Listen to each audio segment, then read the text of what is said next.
सद्गुरु श्री शुद्ध ब्रह्मणे नमः।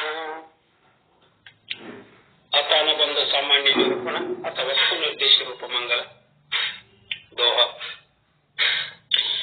जो सुख नित्य प्रकाश विभु नाम रूप आगार मति न लखई जी मति लखई शोमय शुद्ध अपार। जो सुख नित्य प्रकाश विभु नाम रूप आगार मति न लखई जी मति लखई शोमय शुद्ध अपार। अव्यापार स्वरूप मम लहरी विष्णु महेश गिरिरवि चंदावरुण यम शक्ति गणेश गणेश।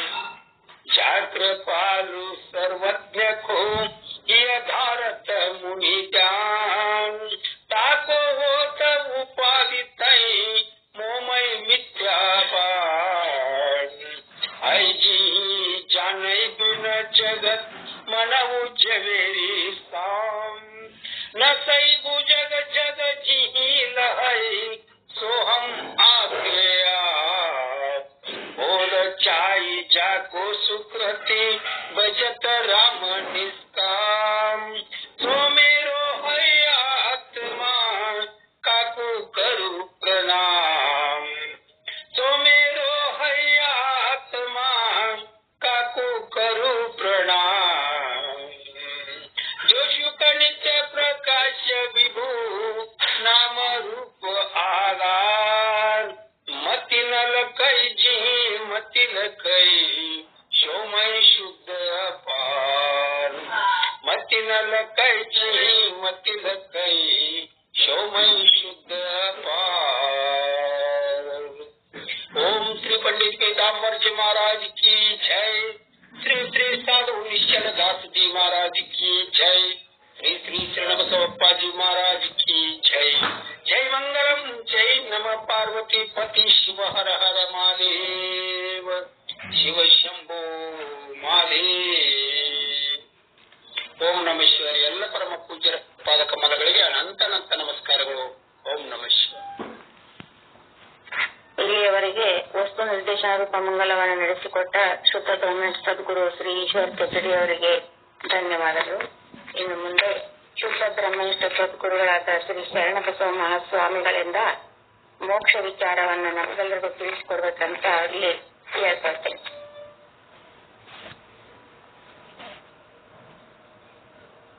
ಓಂ ಸದ್ಗುರು ಶ್ರೀ ಶುದ್ಧ ಬ್ರಹ್ಮಣೇ ನಮಃ.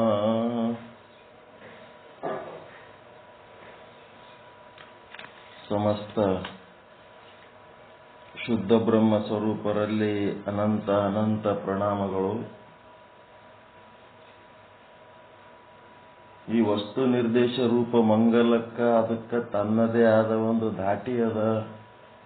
ಆ ಧಾಟಿಯಲ್ಲೇ ಹಾಡಬೇಕು ಅಂತ ಹೇಳಿದಾಗೂ ಕೂಡ ಈಗ ಯಾರು ಹಾಡಿದಾರ್ರಿ ಇದು? ಅವ್ರಿಗೆ ಮೊದಲಿನ ಸಾರಿ ಹೇಳಿದ್ದು ಕೇಳಿಸದ ಇಲ್ಲ, ಧಾಟಿ ಬದಲಾಯಿಸಬೇಡ್ರಿ ಅಂತ ಹೇಳಿದ್ದು.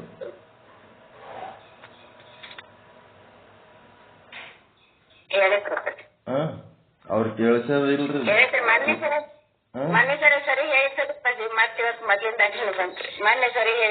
ಒಳ್ಳೆ ಹರಿಕಥೆ ಹೇಳೋರ್ಗತ್ಲೆ ಅದು ಕೀರ್ತನೆ ಮಾಡೋರಂಗ ಹೇಳೋದಲ್ಲದು. ಅದಕ್ಕೆ ಅದರದೇ ಆದ ಈಗ ಜನಗಣ ಮನ ಹೆಂಗ್ ಹಾಡ್ತಾರೆ, ರಾಷ್ಟ್ರಗೀತೆ ಒಂದೇ ರೀತಿ ಹಾಡ್ತಾರಿಲ್ಲ, ಹಂಗ ಇದು ಎಲ್ಲ ಕಡೆ ಒಂದೇ ಒಂದು ಧಾಟಿ ಅದ. ಇದು ತನ್ನದೇ ಆದ ಧಾಟಿಯಲ್ಲಿ ಹಾಡಿಸೋತದ. ಇದು ನೀವು ಹಾಡಿದಂಗ ಹಾಡಿದ್ರೆ ಅದು ಅಲ್ಲದು. ಚಚಡಿ ಅವ್ರು ಏನ್ ಮಾತಾಡ್ತೀರಾ? ಯಾಕ ಮೊದಲು ಹೇಳಿದ ಅರ್ಥ ಆಗಿಲ್ಲ ನಿಮಗ? ಮೊದಲು ಹೇಳಿದ ಕೇಳಿಸಿತ್ತ ಇಲ್ಲ ನಿಮಗ? ನೀವಿದ್ರೆ ಇಲ್ಲ?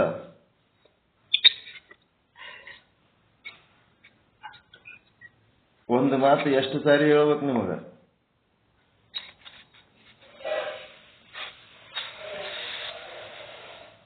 ಒಟ್ಟ ಅದ್ರ ದಾಟಿ ಚೇಂಜ್ ಮಾಡಬೇಡ್ರಿ, ಇಲ್ಲಂದ್ರೆ ಹಾಡಬೇಡ್ರಿ.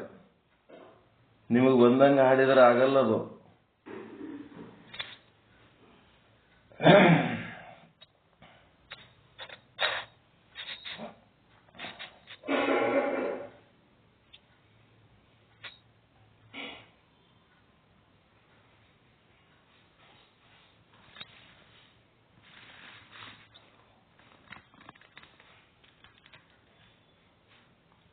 ಒಂದು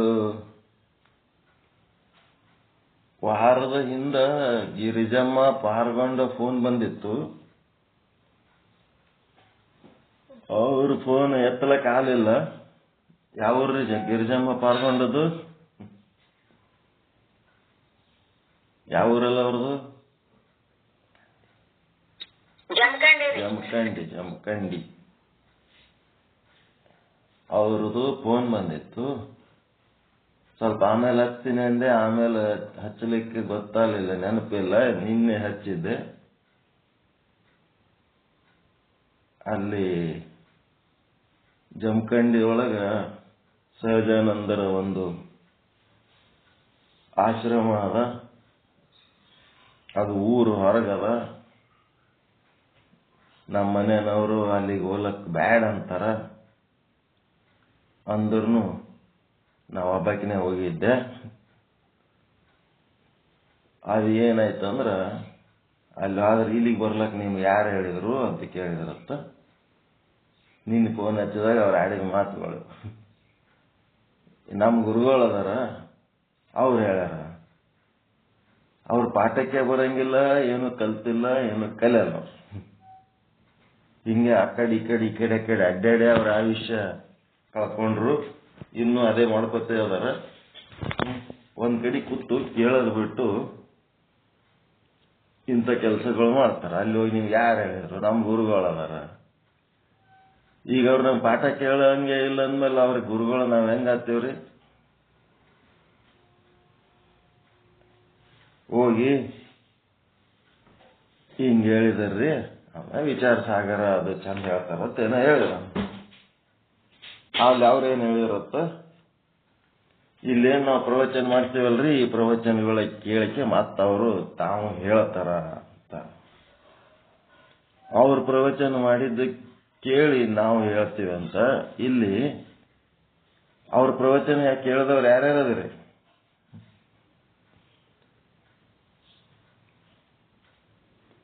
ಕೇಳಕತ್ತೀರಿಲ್ಲ? ಅವ್ರದ್ದು ಕೇಳಿದವ್ರು ಅದಿರಿಲ್ಲ? ಮೊದಲು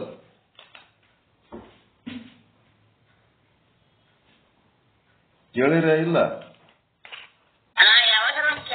ಕೇಳಿರಲ್ಲ. ಅವ್ರು ಕೇಳಿದ್ದಕ್ಕ ನಾವು ಹೇಳಿದ್ದಕ್ಕ ಏನಾರ ಸಂಬಂಧ ಅದಾನ?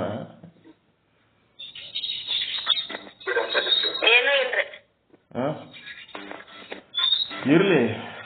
ಅವರು ಹಿರಿಯರು, ಸಹಜಾನಂದರು, ದೊಡ್ಡವರು, ಅವ್ರು ಹೇಳಿದ್ದು ಹೇಳಿವಂತೆ ಅನ್ಕೊಳ್ಳೋಣ. ಅದು ಏನೇ ಇರ್ಲಿ. ಈಗ ದೊಡ್ಡವರು ಏನಾರ ಬರೆದಿಟ್ಟದ್ದು, ದೊಡ್ಡವರು ಹೇಳಿದ್ದು ಕೇಳೇ ನಾವು ಮಾಡಿದ್ದು. ಮುಂದಿನವ್ರು ಅದೇ ಮಾಡ್ತಿರ್ತಾರ ಇಲ್ಲ?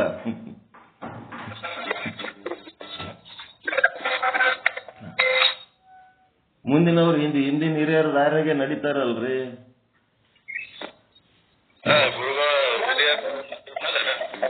ತಂದೆ ದಾರ್ಯಾಗ ಮಕ್ಕಳು ನಡೀತಾರ, ಹಿಂದಿನ ಹಿರಿಯರ ದಾರ್ಯಾಗ ಮುಂದಿನವ್ರು ನಡೀತಿರ್ತಾರ. ಹಂಗೆ ಅನ್ಕೊಳ್ಳೋಮ್, ಏನಾಗಲ್ಲ.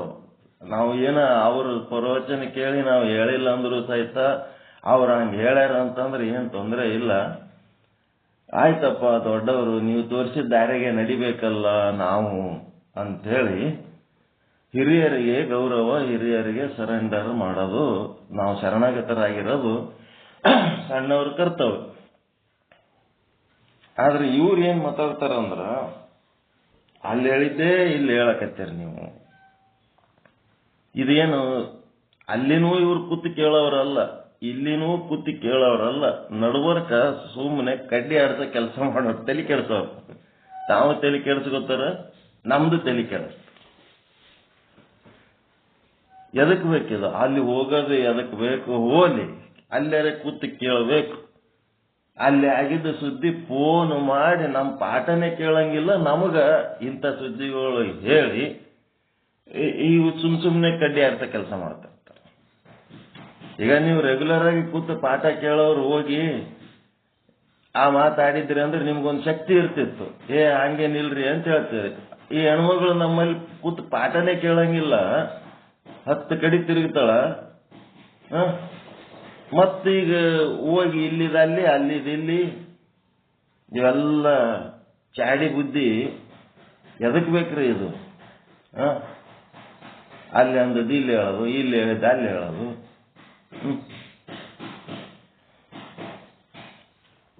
ಅಲ್ಲಿ ಹೇಳಿದ್ದೆ ಇಲ್ಲಿ ಹೇಳ್ತೀರಂತ ಅಂದರ್ರಿ ಅಂತ. ಆಯ್ತು, ಇವೆಲ್ಲ ಅವಶ್ಯಕತೆ ಅದಾವನ್ರಿ? ಅದು ಮತ್ತೆ ಫೋನ್ ಮಾಡಿ ಹೇಳ್ತಾರ.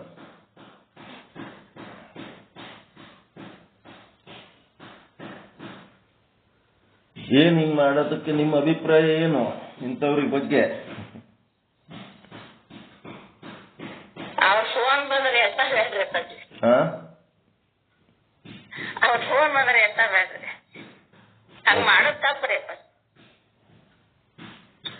ಫೋನ್ ಅಂತವ್ರದ್ದು ಬ್ಲಾಕ್ ಮಾಡಿಬಿಡ್ಬೇಕು, ಮಾತೇ ಆಡಿಸ್ಬಾರ್ದು ಅಂತವ್ರಿಗೆ. ಯಾಕಂದ್ರೆ ನಮ್ಮಲ್ಲಿ ಕೂತ್ ಪಾಠ ಕೇಳೋರಿಗೆ ಏನಾರ ಸಂಶಯ ಇದ್ರ ಅಥವಾ ಮುಂದೆ ಮತ್ತೆ ಏನಾರ ತಿಳ್ಕೊಬೇಕನ್ನೋಂಥದ್ದು ಹೆಚ್ಚಿನ ವಿಷಯ ಅವ್ರಿಗೆ ಏನಾರ ಗೊತ್ತಾಗಿತ್ತು ಅಂದ್ರೆ, ಇಂತಲ್ಲಿ ಹೋಗಿದ್ದೆವು, ಇಂಥ ವಿಷಯ ಹೇಳಿದ್ರು, ಅದ್ರೊಳಗೆ ಹಿಂಗೆ ಸಂಶಯ ಬತ್ತು, ಕೇಳ್ಬೇಕನ್ನೋದ್ರಾಗೆ ಟೈಮ್ ಆಯ್ತು, ಬಂದೆವು, ನಿಂಬಲ್ಲಿ ಕೇಳಿದ್ರಾಯ್ತು ಅಂತ ಹಿಂಗೇನಾರೆ ತತ್ವಜ್ಞಾನಕ್ಕೆ ಸಂಬಂಧಪಟ್ಟಂತ ಮಾತುಗಳು ಆಡ್ಬೇಕೆ ಹೊರತು ಇವು ಏನದವ ಚಿದಾಭಾಸನ ಬುದ್ಧಿ ಪ್ರದರ್ಶನ ಮಾಡ್ಕೊತ ಇವ್ರ ಕೂಟಸ್ಥನ ಭಾನಕ್ಕೆ ಹೋಗ್ಲಾರ್ದೆ ಇಂಥ ಕೆಲಸ ಮಾಡ್ಕೊತಿರ್ತಾರಲ್ಲ, ಇದೆಲ್ಲ ಏನಿದು ಅಂತ.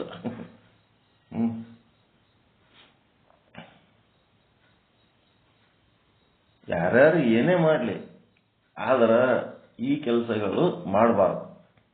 ಎಲ್ಲಿ ಯಾರ ಸುದ್ದಿ ಒಯ್ದು ಯಾರಿಗೆ ಹೇಳಬಾರ್ದು. ಅಲ್ಲಿ ಅಂದದ್ದು ಇಲ್ಲಿ, ಇಲ್ಲಿ ಅಂದದ್ದು ಅಲ್ಲಿ. ನಿಮಗೇನು ಜಡ್ಜ್ಮೆಂಟ್ ಇರ್ತದಲ್ಲ, ನಿಮ್ಮದೇ ನಿರ್ಣಯ ಇರ್ಬೇಕು.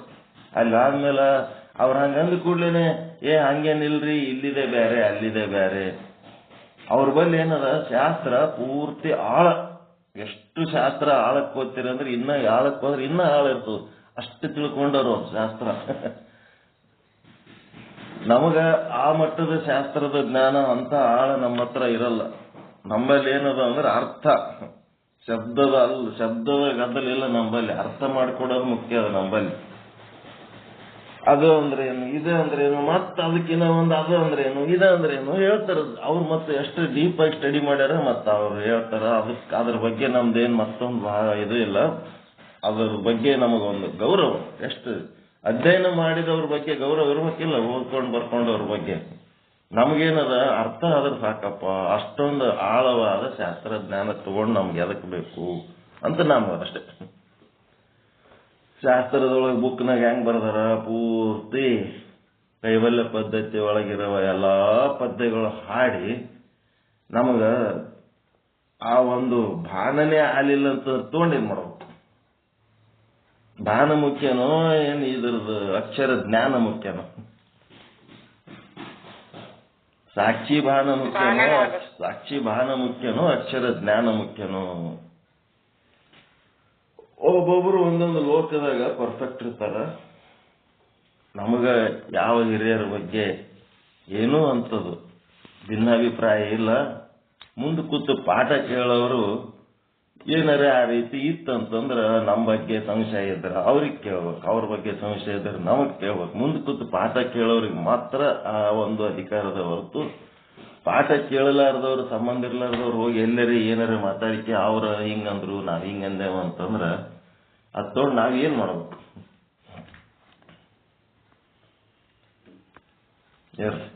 ನೆಕ್ಸ್ಟ್ ಪಾಠಕ್ಕೆ ಬರೋಣ.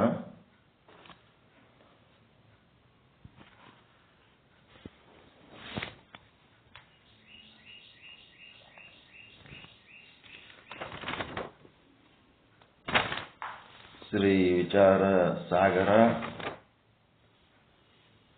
ಸಾಧು ನಿಶ್ಚಲ್ ದಾಸ್ಜಿಯವರ ಕೃತಿ. 4ನೇ ತರಂಗ. ಉತ್ತಮ ಅಧಿಕಾರಿಗೆ ಹೇಳಬೇಕಾದ ವಿಷಯವನ್ನ ಸದ್ಗುರುನಾಥ ಪುಣ್ಯಾತ್ಮ ನಿಶ್ಚಲದಾಸರು ಹೇಳ್ತಾ ಇದ್ದಾರೆ. 148ನೇ ವಿಷಯಾಂಕ ಅಪಾರವಾದ ಮಿಥ್ಯಾ ಜಗತ್ತು.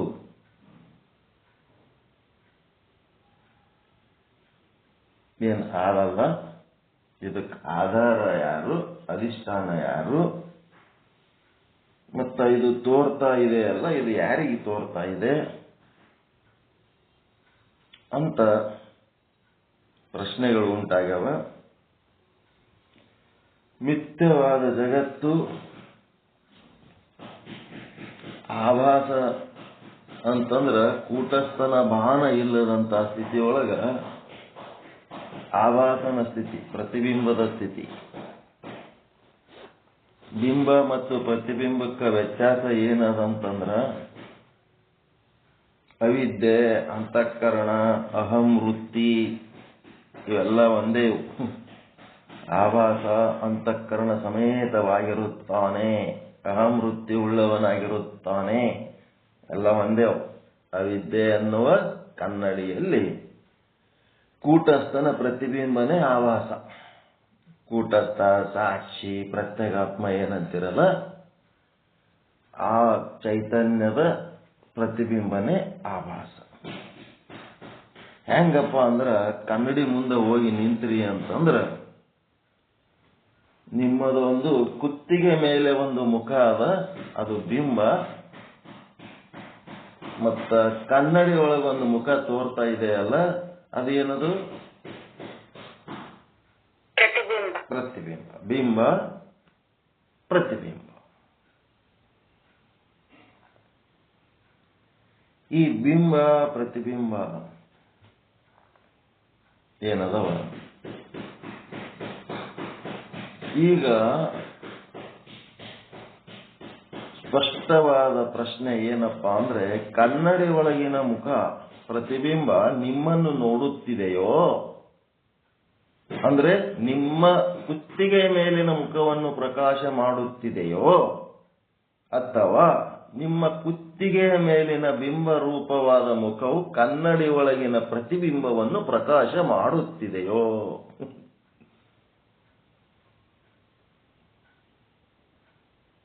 ಪ್ರಶ್ನೆ ಅರ್ಥ ಆಯ್ತಾ? ಇಲ್ಲ. ನಿಮ್ಮ ಕುತ್ತಿಗೆ ಮೇಲಿನ ಮುಖ ಬಿಂಬ, ಕನ್ನಡಿ ಒಳಗಿನ ಮುಖ ಪ್ರತಿಬಿಂಬ. ಹೌದಾ? ಕನ್ನಡಿ ಒಳಗಿನ ಮುಖ ನಿಮ್ಮ ಮುಖವನ್ನು ನೋಡುತ್ತಿದೆಯೋ ಅಥವಾ ನಿಮ್ಮ ಮುಖವು ಕನ್ನಡಿ ಒಳಗಿನ ಮುಖವನ್ನು ನೋಡುತ್ತಿದೆಯೋ? ನಮ್ಮ ಮುಖ ಕನ್ನಡಿ ಒಳಗಿನ ಮುಖ ನೋಡ್ಬೇಕು. ನಿಮ್ಮ ಮುಖವು ಕನ್ನಡಿ ಒಳಗಿನ ಮುಖ ನೋಡುತ್ತಿದೆ. ಈಗ ನಿಮ್ಮ ಕಣ್ಣು ಪಿಕಳಿಸಿದಾಗ ಕನ್ನಡಿ ಒಳಗಿನ ಕಣ್ಣು ಪಿಕಳಿಸ್ತದೆ, ಹೌದಿಲ್ಲ? ಕಣ್ಣು ಬಡದ್ರೆ ನಿಮ್ಮ ಮುಖ, ಕುತ್ತಿಗೆ ಮೇಲಿನ ಮುಖ ಕಣ್ಣು ಬಡದ್ರೆ ಕನ್ನಡಿ ಒಳಗಿನ ಕಣ್ಣು ಬಡಿತದೆ. ಮತ್ತ ಕನ್ನಡಿ ಒಳಗಿನ ಪ್ರತಿಬಿಂಬ ಏನಾರ ಕಣ್ಣು ಬಡದ್ರೆ ನಿಮ್ಮ ಕಣ್ಣು ಬಡಿತದೇನು? ಇಲ್ಲ. ಅಕಸ್ಮಾತ್ ಕನ್ನಡಿ ಒಳಗಿಂದ ಪ್ರತಿಬಿಂಬನೇ ಕಣ್ಣು ಬಡಿತಪ್ಪ ಅಂದ್ರ ಅದು ನಿಮ್ಮ ಕಣ್ಣು ಬಡಿತದೇನು? ಇಲ್ಲ. ಯಾಕಂದ್ರೆ ಆ ಪ್ರತಿಬಿಂಬಕ್ಕ ಬಿಂಬದ ಮೇಲೆ ಯಾವ ಹತೋಟಿನೂ ಇಲ್ಲ. ಆದ್ರೆ ಬಿಂಬಕ್ಕ ಪ್ರತಿಬಿಂಬದ ಮೇಲೆ ಫುಲ್ ಕಂಟ್ರೋಲ್ ಅದ. ಇದು ಏನ್ ಮಾಡ್ತದ, ಇದು ಏನ್ ಹೇಳ್ತದ ಅದು ಮಾಡ್ತದ. ಅದಕ್ಕೆ ಪ್ರತಿಬಿಂಬಕ್ಕೆ ಬಿಂಬವನ್ನು ಪ್ರಕಾಶ ಮಾಡುವ ಸಾಮರ್ಥ್ಯವಿಲ್ಲ, ಹೌದಿಲ್ಲ? ಆದರೆ ಬಿಂಬಕ್ಕೆ ಏನದ, ಪ್ರತಿಬಿಂಬವನ್ನು ಪ್ರಕಾಶ ಮಾಡುವ ಸಾಮರ್ಥ್ಯ ಆದ. ಅದಕ್ಕೇನಂತಾರ? ಸ್ವಯಂ ಪ್ರಕಾಶ ಅಂತಾರ. ಬಿಂಬಕ್ಕ ತನ್ನನ್ನು ನೋಡುವ ಶಕ್ತಿ ಅದ, ಅನ್ಯ ಎಲ್ಲವನ್ನೂ ನೋಡುವ ಶಕ್ತಿ ಅದ, ತನ್ನನ್ನು ತಾನು ತಿಳಿಯುವ ಶಕ್ತಿನೂ ಅದ, ಅನ್ಯವಾದ ಎಲ್ಲವನ್ನೂ ತಿಳಿಯುವ ಶಕ್ತಿ ಅದ. ಅಂತ ಶಕ್ತಿ ಎದಕ್ಕದ? ಬಿಂಬಕ್ಕದ. ಪ್ರತಿಬಿಂಬಕ್ಕೆ ಏನಾರ ಅದ ಏನು? ತನ್ನನ್ನು ತಾನು ನಾನು ಪ್ರತಿಬಿಂಬ ಅಂತೇಳಿ ತಿಳ್ಕೊಳ್ಳೋ ಶಕ್ತಿ ಅದಕ್ಕದ ಏನ್ರಿ? ಮತ್ತ ತಾನು ಏನು ನೋಡ್ಲಕತ್ತದ ಅದು ಏನ್ ಎಲ್ಲ ಓಟು ತಿಳ್ಕೊಂಡದೇನದು? ಏನೂ ಇಲ್ಲ. ಹಂಗ ಆಭಾಸ ಏನದನ ಕೂಟಸ್ಥನ ಪ್ರತಿಬಿಂಬ, ಅಂತಃಕರಣ, ಆವೇತೆ, ಅಹಂವೃತ್ತಿ ಅಂತೇನಂತೀರಿ, ಅದು ಕನ್ನಡಿ ಇದ್ದಂಗ. ಅದರೊಳಗ ಅದು ಒಂದು ಪ್ರತಿಬಿಂಬ ಅಷ್ಟೇ. ಆಭಾಸನಿಗೆ ಕೂಟಸ್ಥನನ್ನ ಪ್ರಕಾಶ ಮಾಡುವ ಸಾಮರ್ಥ್ಯವಿಲ್ಲ. ಯಾವ ರೀತಿ ಪ್ರತಿಬಿಂಬಕ್ಕೆ ಬಿಂಬವನ್ನು ನೋಡುವ ಸಾಮರ್ಥ್ಯವಿಲ್ಲವೋ ಆ ರೀತಿ ಅಂತ ತಿಳ್ಕೊಂಡು ಈ ಆಭಾಸನಿಗೆ ಮಿಥ್ಯವಾದ ಜಗತ್ತು ಪ್ರತೀತಿ ಆಗುತ್ತಿದೆ. ಅಜ್ಞಾನ ಕಾಲದಲ್ಲಿ, ನಾನು ಕೂಟಸ್ಥ ಅನ್ನುವ ಅರಿವು ಇಲ್ಲದ ಕಾಲದಲ್ಲಿ, ಅಜ್ಞಾನ ಕಾಲದಲ್ಲಿ ಆಭಾಸನಾಗಿ ನಾವು ಏನು ವರ್ತಿಸ್ತಿರ್ತೀವಿ, ಆ ಆಭಾಸನಿಗೆ ಅಂದ್ರೆ ಆಭಾಸ ಅಂದ್ರೆ ಯಾರು? ನಾನೇ ಅಲ್ಲ. ಆಭಾಸ ಆದರೂ ನಾನೇ, ಕೂಟಸ್ಥ ಆದರೂ ನಾನೇ. ಏನಾಗಿರ್ತದ? ಕೂಟಸ್ಥ ಇಲ್ಲದಾಗ ಆಭಾಸ ಆಗಿರ್ತೀವಿ, ಕೂಟಸ್ಥ ಇದ್ದಾಗ ಎಲ್ಲ ಆಭಾಸ ಇರಂಗಿಲ್ಲ ಅಷ್ಟೇ. ಹೌದಿಲ್ಲ? ಈಗ ಈ ಜಗತ್ತು ಆಭಾಸ ಆಗಿರಲ್ಲ. ಕೂಟಸ್ಥ ಇದ್ದಾಗ ಆಭಾಸ ಎಲ್ಲಿರ್ತದೆ? ಆಭಾಸ ವ್ಯಭಿಚಾರಿ, ಕೂಟಸ್ಥ ಅವ್ಯಭಿಚಾರಿ. ಜಾಗ್ರ ಸ್ವಪ್ನದಲ್ಲಿ ಮಾತ್ರ ಆಭಾಸ. ಸುಷುಪ್ತಿಯಲ್ಲಿರ್ತಾನೆ. ಎಲ್ಲಿರ್ತಾನೆ ಆಭಾಸ? ಕೇವಲ ಕೂಟಸ್ಥ ಇರ್ತಾನೆ. ಆಭಾಸ ಅವಿದ್ಯೆಯಲ್ಲಿ ಲಯವಾಗಿರ್ತಾನೆ.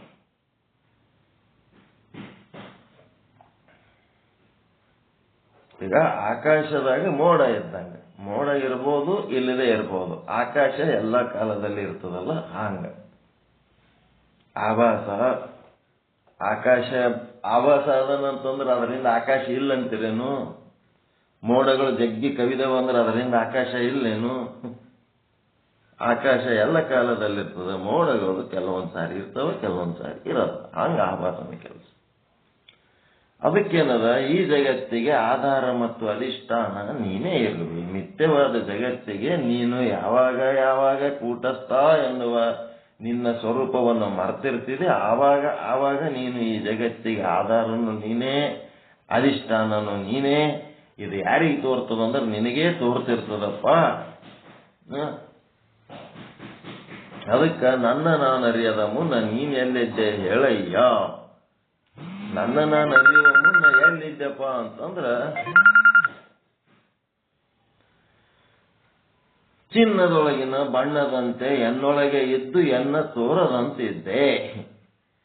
ಈಗ ಪ್ರತಿಬಿಂಬ ಬಿಂಬ ಎರಡೂ ಸ್ಪಷ್ಟವಾಗಿ ಇರ್ಬೇಕಾದ್ರ, ಬಿಂಬದ ಪ್ರತಿಬಿಂಬ ಕಾಣಬೇಕಾದ್ರ ಅಂತಃಕರಣ ಶುದ್ಧ ಇದ್ದಾಗ ಪ್ರತಿಬಿಂಬ ಕಾಣ್ತದ. ಅಂತಃಕರಣ ಮಲೀನ ಇದ್ದಾಗ ಅವಾಗ ನೀ ಎಲ್ಲಿದ್ದೆಪ್ಪ ಅಂತ ಕೇಳ್ದಂಗಿಲ್ಲ. ನೀರ ಹೊಲಸಿದ್ದಾಗ ಆಕಾಶದೊಳಗಿನ ಸೂರ್ಯ ಆ ಹೊಲಸು ನೀರ ಕಾಣಂಗಿಲ್ಲ. ಆದ್ರೆ ಇರ್ತದ ಇಲ್ಲ ಪ್ರತಿಬಿಂಬ? ಅಲ್ಲಿ ಪ್ರತಿಬಿಂಬ ಇರ್ತದ, ಕಾಣಂಗಿಲ್ಲ. ಹೊಲಸಿದ್ದಕ್ಕೆ ತೋರಂಗಿಲ್ಲ ಅಷ್ಟೇ. ಅದು ನೀರು ಸ್ವಚ್ಛ ಇತ್ತಂದ್ರ ಪ್ರತಿಬಿಂಬ ಸ್ಪಷ್ಟವಾಗಿ ಕಾಣ್ತದೆ. ಹಂಗ ಚಿನ್ನದೊಳಗಿನ ಬಣ್ಣದಂತೆ ಇದ್ದೆ. ಹೆಂಗಿದ್ದಿ? ನನಗೆ ತೋರದಂತಿದ್ದೆ. ಯಾಕೆ ತೋರ್ತಿರ್ಲಿಲ್ಲ? ಅಂತಃಕರಣ ಶುದ್ಧ ಇರಲಿಲ್ಲ. ಅಂತಃಕರಣ ಶುದ್ಧ ಆದ್ಮೇಲೆ ಪ್ರತಿಬಿಂಬ ಚೆನ್ನಾಗಿ ಕಾಣ್ತಾ ಇದೆ. ಅದಕ್ಕೆ ನಿನ್ನಿಂದಲೇ ನಿನ್ನನ್ನು ಅರಿದೇನಯ್ಯ, ನಿನ್ಲಿಂತೆ ನಿನ್ನನ್ನು ಅರಿತೆ ನೋಡಯ್ಯ ಅಂತ ಹೇಳ್ತಾನೆ.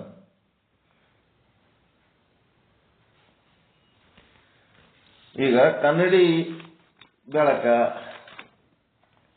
ಒಂದು ಮನಿ ಒಳಗೆ ಹಾಕ್ತಿರಿ, ಕನ್ನಡಿ ಹಿಡಿದಿರಿ.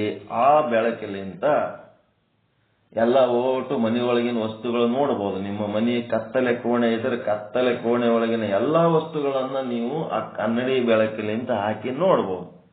ಕನ್ನಡಿ ಒಳಗಿದ್ದು ಕನ್ನಡಿ ಬೆಳಕು.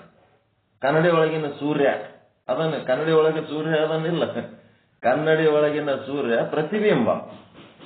ಆ ಪ್ರತಿಬಿಂಬ ಏನ್ ಮಾಡ್ತದ, ಜಗತ್ತಿನ ಲೌಕಿಕ ವಸ್ತುಗಳನ್ನ ಅದು ಪ್ರಕಾಶ ಮಾಡ್ತದೆ ಹೊರತು ಕನ್ನಡಿ ಒಳಗಿನ ಸೂರ್ಯ ಆಕಾಶದೊಳಗಿನ ಸೂರ್ಯನನ್ನ ಪ್ರಕಾಶ ಮಾಡುವುದಿಲ್ಲ. ಆಕಾಶದೊಳಗಿನ ಸೂರ್ಯನನ್ನ ಪ್ರಕಾಶ ಮಾಡುವುದಿಲ್ಲ.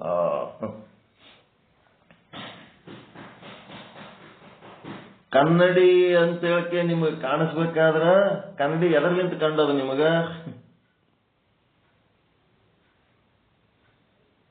ಕನ್ನಡಿ ಎದರ್ಲಿಂತ ಕಾಣಿಸ್ತ್ರಿ? ಯಾವ ಬೆಳಕಿನಾಗ ಕಾಣಿಸ್ತು? ನಮ್ಮ ಆತ್ಮದ ಬೆಳಕಿನಿಂದ. ಸೂರ್ಯನ ಬೆಳಕಿನಿಂದ ನಿಮಗ್ ಕನ್ನಡಿ ಕಾಣಿಸ್ತು.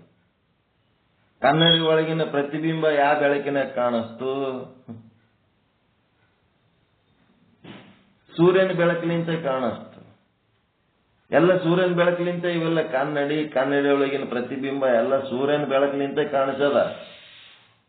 ಆದ್ರ ನಿಮ್ಮ ಬೆಳಕ, ನಿಮ್ಮ ಕನ್ನಡಿ ತಗೊಂಡು ಕನ್ನಡಿ ಒಳಗಿನ ಸೂರ್ಯನನ್ನ ತಗೊಂಡು ನೀವು ಆಕಾಶದೊಳಗಿನ ಸೂರ್ಯನನ್ನ ನೋಡ್ತೀನಿ ಅಂತಂದ್ರೆ ಅದರದ ಅವಶ್ಯಕತೆನೇ ಇಲ್ಲ. ಯಾಕಂದ್ರೆ ಸೂರ್ಯ ಸ್ವಯಂ ಪ್ರಕಾಶ ಅದನ್ನ. ಅವನ ಕಡೆ ನೋಡಿದ್ರೆ ಸಾಕು, ಅವ ಬೆಳಕ ಕೊಟ್ಟು ಬಿಡ್ತಾನ, ಕಂಡು ಬಿಡ್ತಾನೆ. ನಿಮಗೆ ಬೆಳಕು ಹಾಕಿ ನೋಡೋ ಅವಶ್ಯಕತೆನೇ ಇಲ್ಲ ಸೂರ್ಯನಿಗೆ. ಅವನೇ ಸ್ವಯಂ ಪ್ರಕಾಶ ಅದನ್ನ. ಸೂರ್ಯನನ್ನ ಯಾರ ಪ್ರಕಾಶದಲ್ಲಿ ನೋಡ್ಲಕತ್ತೀರಿ ನೀವು? ಚಿಮಣಿ ಹಚ್ಚಿ ನೋಡ್ಲಕತ್ತೀರ? ಏನ್ ಕನ್ನಡಿ ಒಳಗಿನ ಸೂರ್ಯನ ಬೆಳಕಲಿಂತ ನೋಡ್ಲಕತ್ತೀರಿ? ಎದರ್ಲಿಂತ ನೋಡ್ಲಕತ್ತೀರಿ? ನಮ್ಮ ಆತ್ಮ ಪ್ರಕಾಶ. ಸೂರ್ಯನನ್ನ ಯಾರ ಬೆಳಕಿನ? ಸೂರ್ಯನ ಪ್ರಕಾಶದಿಂದ ನೋಡ್ಲಕತ್ತೀರಿ. ಸೂರ್ಯನನ್ನ ಸೂರ್ಯನ ಬೆಳಕಲಿಂತ ನೋಡ್ಲಕತ್ತೀರಿ. ಮತ್ತೆ ಕನ್ನಡಿ ಒಳಗಿನ ಪ್ರತಿಬಿಂಬ, ಮನಿ, ಕತ್ತಲು ಕೋಣೆ, ಮನಿ ಒಳಗಿನ ಎಲ್ಲಾ ವಸ್ತುಗಳು ಅವು ಎದರಿಂದ ನೋಡ್ಲಕತ್ತೀರಿ? ಅವೆಲ್ಲ ಸೂರ್ಯನ ಪ್ರಕಾಶಲಿಂತ ಆಗ್ಯದ ಇಲ್ಲ? ಸೂರ್ಯನ ಪ್ರಕಾಶ ಇಲ್ಲ ಅಂದ್ರೆ ನಿಮಗೆ ಕನ್ನಡಿನೂ ಕಾಣ್ತಿದ್ದಿಲ್ಲ, ಕನ್ನಡಿ ಒಳಗೆ ಪ್ರತಿಬಿಂಬನೂ ಇರ್ತಿದ್ದಿಲ್ಲ, ಮತ್ತೆ ಕನ್ನಡಿ ಒಳಗೆ ಬೆಳಕಲಿಂತ ಮನಿ ಒಳಗಿನ ವಸ್ತುಗಳು ನೋಡ್ತಿದ್ದಿಲ್ಲ. ಎಲ್ಲದಕ್ಕೂ ಪರಮಾಧಾರ ಸೂರ್ಯನೇ ಅದ. ಹಂಗ ಇಲ್ಲಿ ಪರಮಾಧಾರ ಕೂಟಸ್ಥ. ಆ ಕೂಟಸ್ಥನನ್ನ ಮರ್ತಾಗ ನನ್ನ ಸ್ವರೂಪ ಕೂಟಸ್ಥ. ಅಹಂ ಬ್ರಹ್ಮ ಅಸ್ಮಿ ಸರ್ವಂ ಬ್ರಹ್ಮ ಅಸ್ತಿ. ನಾನು ಬ್ರಹ್ಮನಿದ್ದೇನೆ, ಎಲ್ಲವೂ ಬ್ರಹ್ಮ ಸ್ವರೂಪನೇ ಅದ ಅಂತೇಳಿ ಇದ್ದದ್ದು ಜ್ಞಾನ. ಯಾವಾಗ ನಿಮ್ಮ ಬ್ರಹ್ಮ ಸ್ವರೂಪ ಮತ್ತು ಎಲ್ಲವೂ ಬ್ರಹ್ಮ ಸ್ವರೂಪವೇ ಇದೆ ಅನ್ನೋದು ನೀವು ಮರೆತಾಗ ಆವಾಗ ನೀವೇನಾಗ್ತೀರಿ? ನಿಮಗ ಎಲ್ಲವೂ ಬ್ರಹ್ಮ ಸ್ವರೂಪ ಅನ್ನೋದನ್ನ ಕಾಣಂಗಿಲ್ಲ. ಅವಾಗ ಏನಾಗ್ತದ?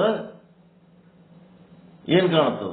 ನಾಮರೂಪಗಳು, ಜಗತ್ತಿನ ನಾಮರೂಪಗಳು, ಬಣ್ಣಗಳು, ಆಕಾರಗಳು, ರುಚಿಗಳು, ಮತ್ತಿನ್ನೇನ ಅವೆಲ್ಲ ಕಾಣ್ಲಕತ್ಬಿಡ್ತಾವ, ದೃಶ್ಯಗಳು. ಕೂಟಸ್ಥ ಯಾವ ಕಾಲಕ್ಕೂ ಅವನು ದೃಶ್ಯ ಆಗಂಗಿಲ್ಲ, ದೃಕ್ಕಾಗಿರ್ತಾನ. ಅವನು ಯಾವಾಗ್ನು ನೋಡುವವನಾಗಿರ್ತಾನ, ಕಾಣುವವನಾಗಿರಂಗಿಲ್ಲ. ಕಾಣುವ ದೃಶ್ಯ ಆಗಿರಲ್ಲ, ಅವನು ನೋಡುವವನಾಗಿರ್ತಾನ, ವೀಕ್ಷಕನಾಗಿರ್ತಾನ. ಹೀಗಾಗಿ ಯಾವಾಗ ನಿನಗೇ ತೋರ್ತದಂತಂದ್ರೆ ಅದರ ಅರ್ಥ ಏನು? ನಾನು ಯಾವಾಗ ನನ್ನ ಸ್ವರೂಪವನ್ನು ಮರೆತಿರುತ್ತೇನೆಯೋ, ಬ್ರಹ್ಮ ಸ್ವರೂಪವನ್ನ, ಆವಾಗ ನಾನೇನಾಗ್ತೀನಿ? ಜೀವ ಆಗ್ತೀನಿ. ಜೀವ ಆದ್ಮೇಲೆ ಈ ಜಗತ್ತು, ಬ್ರಹ್ಮ ಸ್ವರೂಪವಾದ ಜಗತ್ತು ಏನಾಗ್ಬಿಡ್ತದ? ನಾಮರೂಪಾತ್ಮಕವಾಗಿ ಕಾಣುತ್ತದೆ. ಆ ಜಗತ್ತಿನ ಏನಾರ ದೋಷ ಆದೇನು? ಇಲ್ಲ. ನೋಡುವ ದೃಶ್ಯದಲ್ಲಿ, ನೋಡುಗನ ಜ್ಞಾನದಲ್ಲಿ ದೋಷ. ಹೌದಾ ಇಲ್ಲ? ಅದಕ್ಕೆ ನಿನ್ನಿಂದಲೇ ನಿನ್ನ ನರಿದೆನಯ್ಯ ಚೆನ್ನ ಮಲ್ಲಿಕಾರ್ಜುನಯ್ಯ. ಪರಮಾತ್ಮನನ್ನು ಅರಿಯದ ಮುನ್ನ ಅವನು ಹೊರಗೆಲ್ಲಿಯೂ ಇರಲಿಲ್ಲ, ನಮ್ಮೊಳಗೆ ಇದ್ದಾನೆ, ಇದ್ದೇ ಇರುತ್ತಾನೆ. ಅದು ಆತ್ಮವಿಶ್ವಾಸದಿಂದ ನಮ್ಮೊಳಗೆ ಇದ್ದಾನೆ, ಇದ್ದೇ ಇರುತ್ತಾನೆ. ಚಿನ್ನದೊಳಗಿನ ಬಣ್ಣದಂತೆ, ಚಿನ್ನ ಮತ್ತು ಬಣ್ಣ ಅಂತ ಎರಡು ಇವೆಯೋ? ಚಿನ್ನ ಮತ್ತು ಬಣ್ಣ ಅಂತ ಎರಡು ವಸ್ತು ಅದವೇನು? ಇಲ್ಲ. ಚಿನ್ನ ಬಿಟ್ಟು ಬಣ್ಣವಿಲ್ಲ, ಬಣ್ಣ ಬಿಟ್ಟು ಚಿನ್ನವಿಲ್ಲ. ನಾನೇ ನೀನು, ನೀನೇ ನಾನು. ನಾನು ನೀನು ಎಂಬ ಎರಡಿಲ್ಲ. ಯಾವಾಗ? ಅಹಂ ಬ್ರಹ್ಮ ಅಸ್ಮಿ ಸರ್ವಂ ಬ್ರಹ್ಮ ಅಸ್ತಿ ಅನ್ನುವಾಗ ಜೀವ ಮತ್ತು ಬ್ರಹ್ಮ ಅಂತ ಎರಡು ಇಲ್ಲ, ಒಂದೇ. ಆ ಒಂದು ಜ್ಞಾನ ಇಲ್ಲದಾಗ ಒಂದು ಜೀವ ಆಗ್ತದ, ಇನ್ನೊಂದು ಜಗತ್ತಾಗ್ತದ, ಇನ್ನೊಂದು ಈಶ್ವರ ಆಗ್ತದ, ಮತ್ತೊಂದು ಮತ್ತೇನೇನೋ ಆಗ್ತಿರ್ತದೆ. ಆದ್ದರಿಂದ ನಿನ್ನ ಜ್ಞಾನದಿಂದಲೇ ನಿನ್ನ ನರಿತೆ ನೋಡ ಚನ್ನ ಮಲ್ಲಿಕಾರ್ಜುನ. ಸೂರ್ಯನನ್ನು ಕಾಣಲು ಬ್ಯಾಟರಿ ಚಿಮಣಿ ಹಚ್ಚುವ ಅವಶ್ಯಕತೆ ಇಲ್ಲ. ಸೂರ್ಯನ ಬೆಳಕಿನಿಂದಲೇ ಸೂರ್ಯನನ್ನು ಹೇಗೆ ಕಾಣುವೆಯೋ ಹಾಗೆಯೇ ಅಜ್ಞಾನ ಕಾಲದಲ್ಲಿ ಜಗತ್ತಾಗಿ ಜೀವವಾಗಿ ಈಶ್ವರವಾಗಿ ತೋರುತ್ತದೆ. ಜ್ಞಾನ ಕಾಲದಲ್ಲಿ ಕೇವಲ ಅಖಂಡ ಬ್ರಹ್ಮವಾಗಿ ತೋರುತ್ತದೆ. ಜ್ಞಾನ ಕಾಲ ಅಜ್ಞಾನ ಕಾಲ ಅಂದ್ರೆ ಯಾವ್ದ್ರಿ?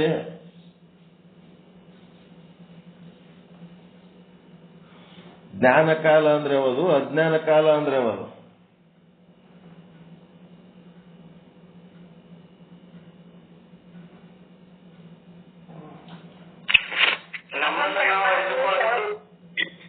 ಅಹಂ ಬ್ರಹ್ಮ ಅಸ್ಮಿ ಸರ್ವಂ ಬ್ರಹ್ಮ ಅಸ್ತಿ ಅಂತೇಳಿ ಯಾವ ಭಾವದಲ್ಲಿರ್ತೀವಿ, ಭಾನದಲ್ಲಿರ್ತೀವಿ, ಆವಾಗ ಅದು ಜ್ಞಾನ ಕಾಲ.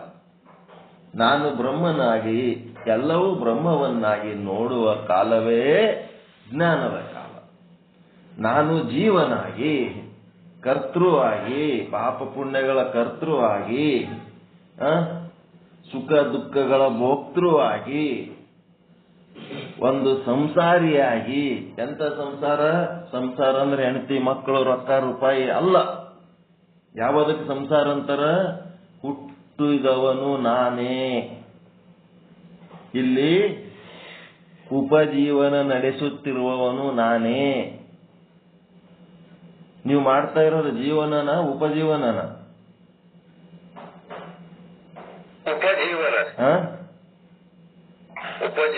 ಉಪಜೀವನನೇ ನೀವು ಮಾಡೋದು, ಜೀವನ ಅಲ್ಲದು.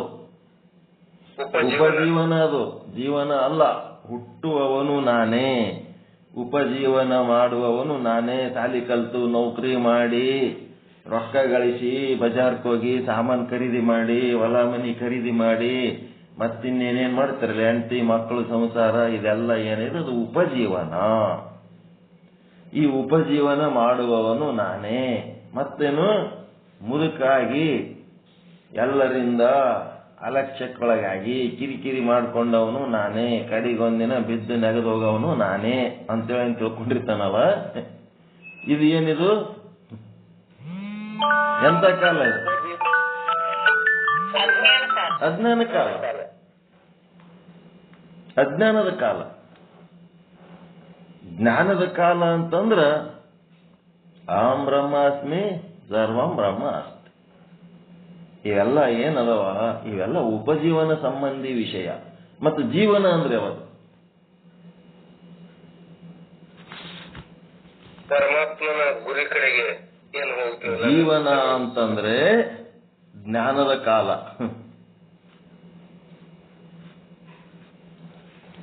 ಜೀವನ ಅಂದ್ರೆ ಜ್ಞಾನದ ಕಾಲ.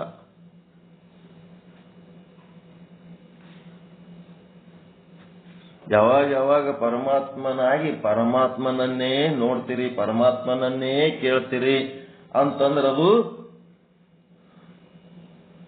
ಜೀವನ. ಇದನ್ನು ಹೊರತುಪಡಿಸಿ, ಪರಮಾತ್ಮನನ್ನ ಹೊರತುಪಡಿಸಿ, ಬ್ರಹ್ಮನನ್ನು ಹೊರತುಪಡಿಸಿ, ಬ್ರಹ್ಮ ಸ್ವರೂಪವನ್ನು ಹೊರತುಪಡಿಸಿ ನೀವು ಏನೇನು ಮಾಡ್ತೀರಿ ಅದೆಲ್ಲ ಏನದ? ಉಪಜೀವನ. ಅಂದ್ರೆ ಅಜ್ಞಾನ ಕಾಲ.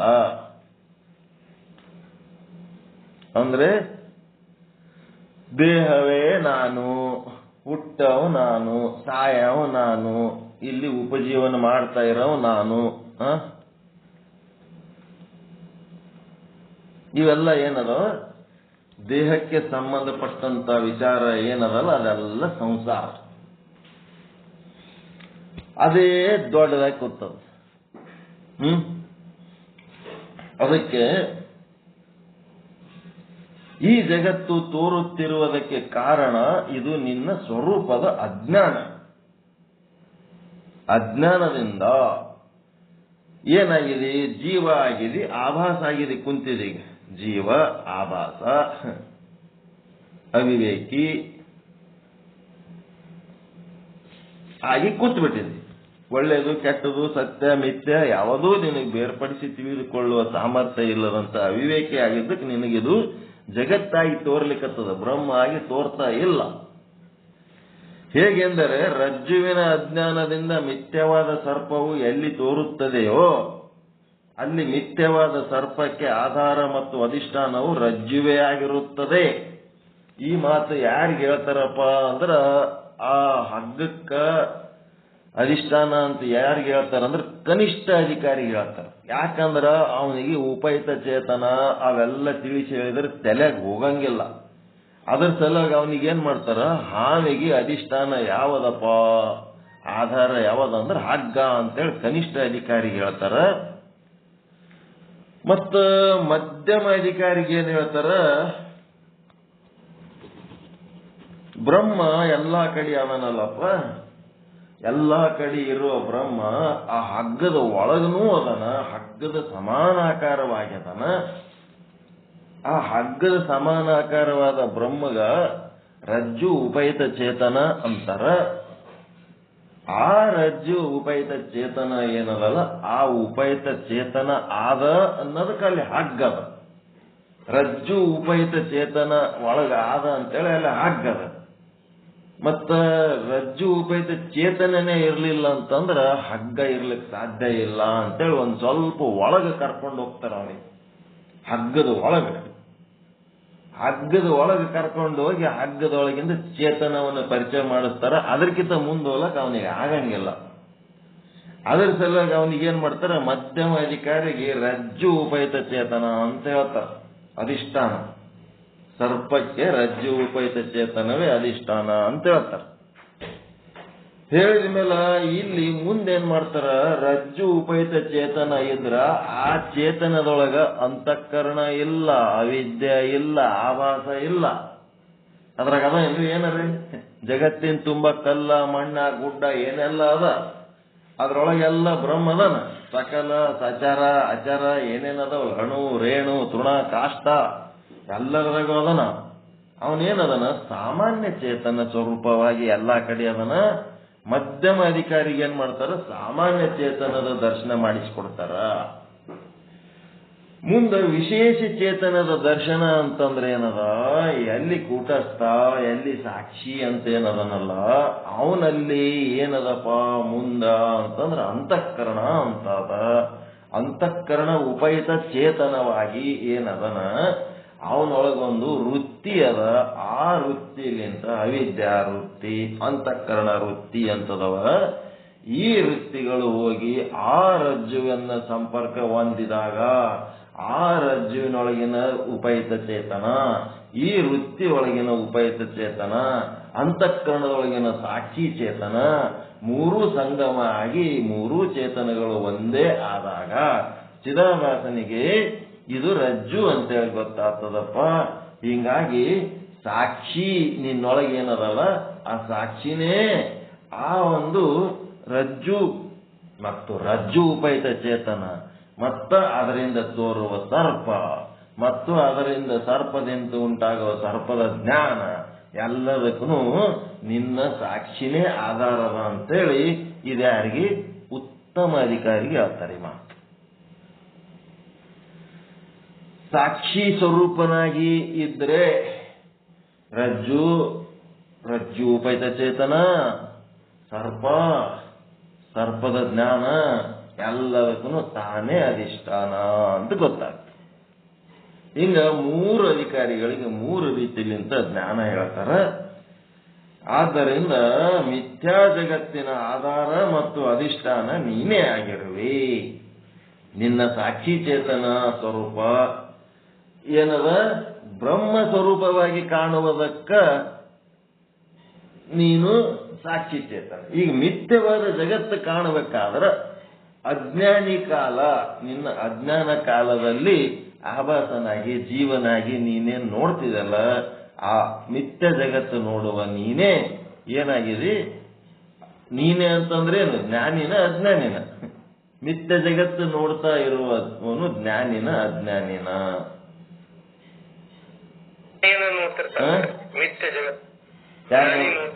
ಯಾರು? ಮಿಥ್ಯವಾದ ಜಗತ್ತು ಯಾರಿಗೆ ಕಾಣಕತ್ತದ? ಅಜ್ಞಾನಿ. ಯಾಕೆ ನಿನ್ನ ಕಾರಣ? ನಿನಗೆ ಯಾಕದು ಜಗತ್ತು ಮಿಥ್ಯವಾಗಿ ಯಾಕೆ ಕಾಣ್ಲಕತ್ತದ ಅಂತಂದ್ರ ನಿನಗ ನಿನ್ನ ಸ್ವರೂಪದ ಜ್ಞಾನ ಇಲ್ಲ. ನಿನಗ ಅಹಂ ಬ್ರಹ್ಮ ಅಸ್ಮಿ ಅಂತ ನಿನಗೆ ಜ್ಞಾನ ಇತ್ತಂದ್ರ ನಿಮಗ್ ಸತ್ಯವಾದ ಬ್ರಹ್ಮ ತೋರ್ತಾನ. ನಿಮಗೆ ಸತ್ಯವಾದ ಬ್ರಹ್ಮ ಯಾಕೆ ತೋರ್ತಾ ಇಲ್ಲ ಅಂತಂದ್ರೆ ನೀನು ನಿನ್ನ ಸ್ವರೂಪ ಅಹಂ ಬ್ರಹ್ಮ ಅಸ್ಮಿ ಅನ್ನೋದಿಲ್ಲ. ಸರ್ವಂ ಬ್ರಹ್ಮ ಅಸ್ತಿ ತೋರ್ಬೇಕಾದ್ರೆ ನಿನ್ನೊಳಗ ಅಹಂ ಬ್ರಹ್ಮ ಅಸ್ಮಿ ಜ್ಞಾನ ಇರಬೇಕು. ನಿನ್ನೊಳಗ ಅಹಂ ಬ್ರಹ್ಮ ಅಸ್ಮಿ ಜ್ಞಾನ ಇಲ್ಲದಕ್ಕ ಜಗತ್ತೇನಾಗ್ಯದ? ನಾನಾ ರೀತಿ ನಾಮರೂಪವಾಗಿ ಮಿಥ್ಯವಾದ, ಅಜ್ಞಾನಿಗೆ ಮಿಥ್ಯವಾದ ಜಗತ್ತು ತೋರುತ್ತಿದೆ. ಬ್ರಹ್ಮಜ್ಞಾನಿಗೆ ಜಗತ್ತು ಬ್ರಹ್ಮ ಸ್ವರೂಪವಾಗಿಯೇ ತೋರುತ್ತಿದೆ. ಆದ್ದರಿಂದ ಜಗತ್ತಿನ ಆಧಾರ ಮತ್ತು ಅಧಿಷ್ಠಾನ, ಮಿಥ್ಯಾ ಜಗತ್ತಿನ ಆಧಾರ ಮತ್ತು ಅಧಿಷ್ಠಾನ ನೀನೇ ಆಗಿರುವೆ, ಅಜ್ಞಾನಿ ಆಗಿರುವೆ. ಮಿಥ್ಯಾ ಜಗತ್ತು ಅಂದ್ರೆ ಸತ್ಯವಾದ ಬ್ರಹ್ಮದಿಂದ ಭಿನ್ನವಾಗಿ ತೋರುವ ಎಲ್ಲಾ ನಾಮರೂಪಗಳು, ಅದೇ ಮಿಥ್ಯವಾದ ಜಗತ್ತು.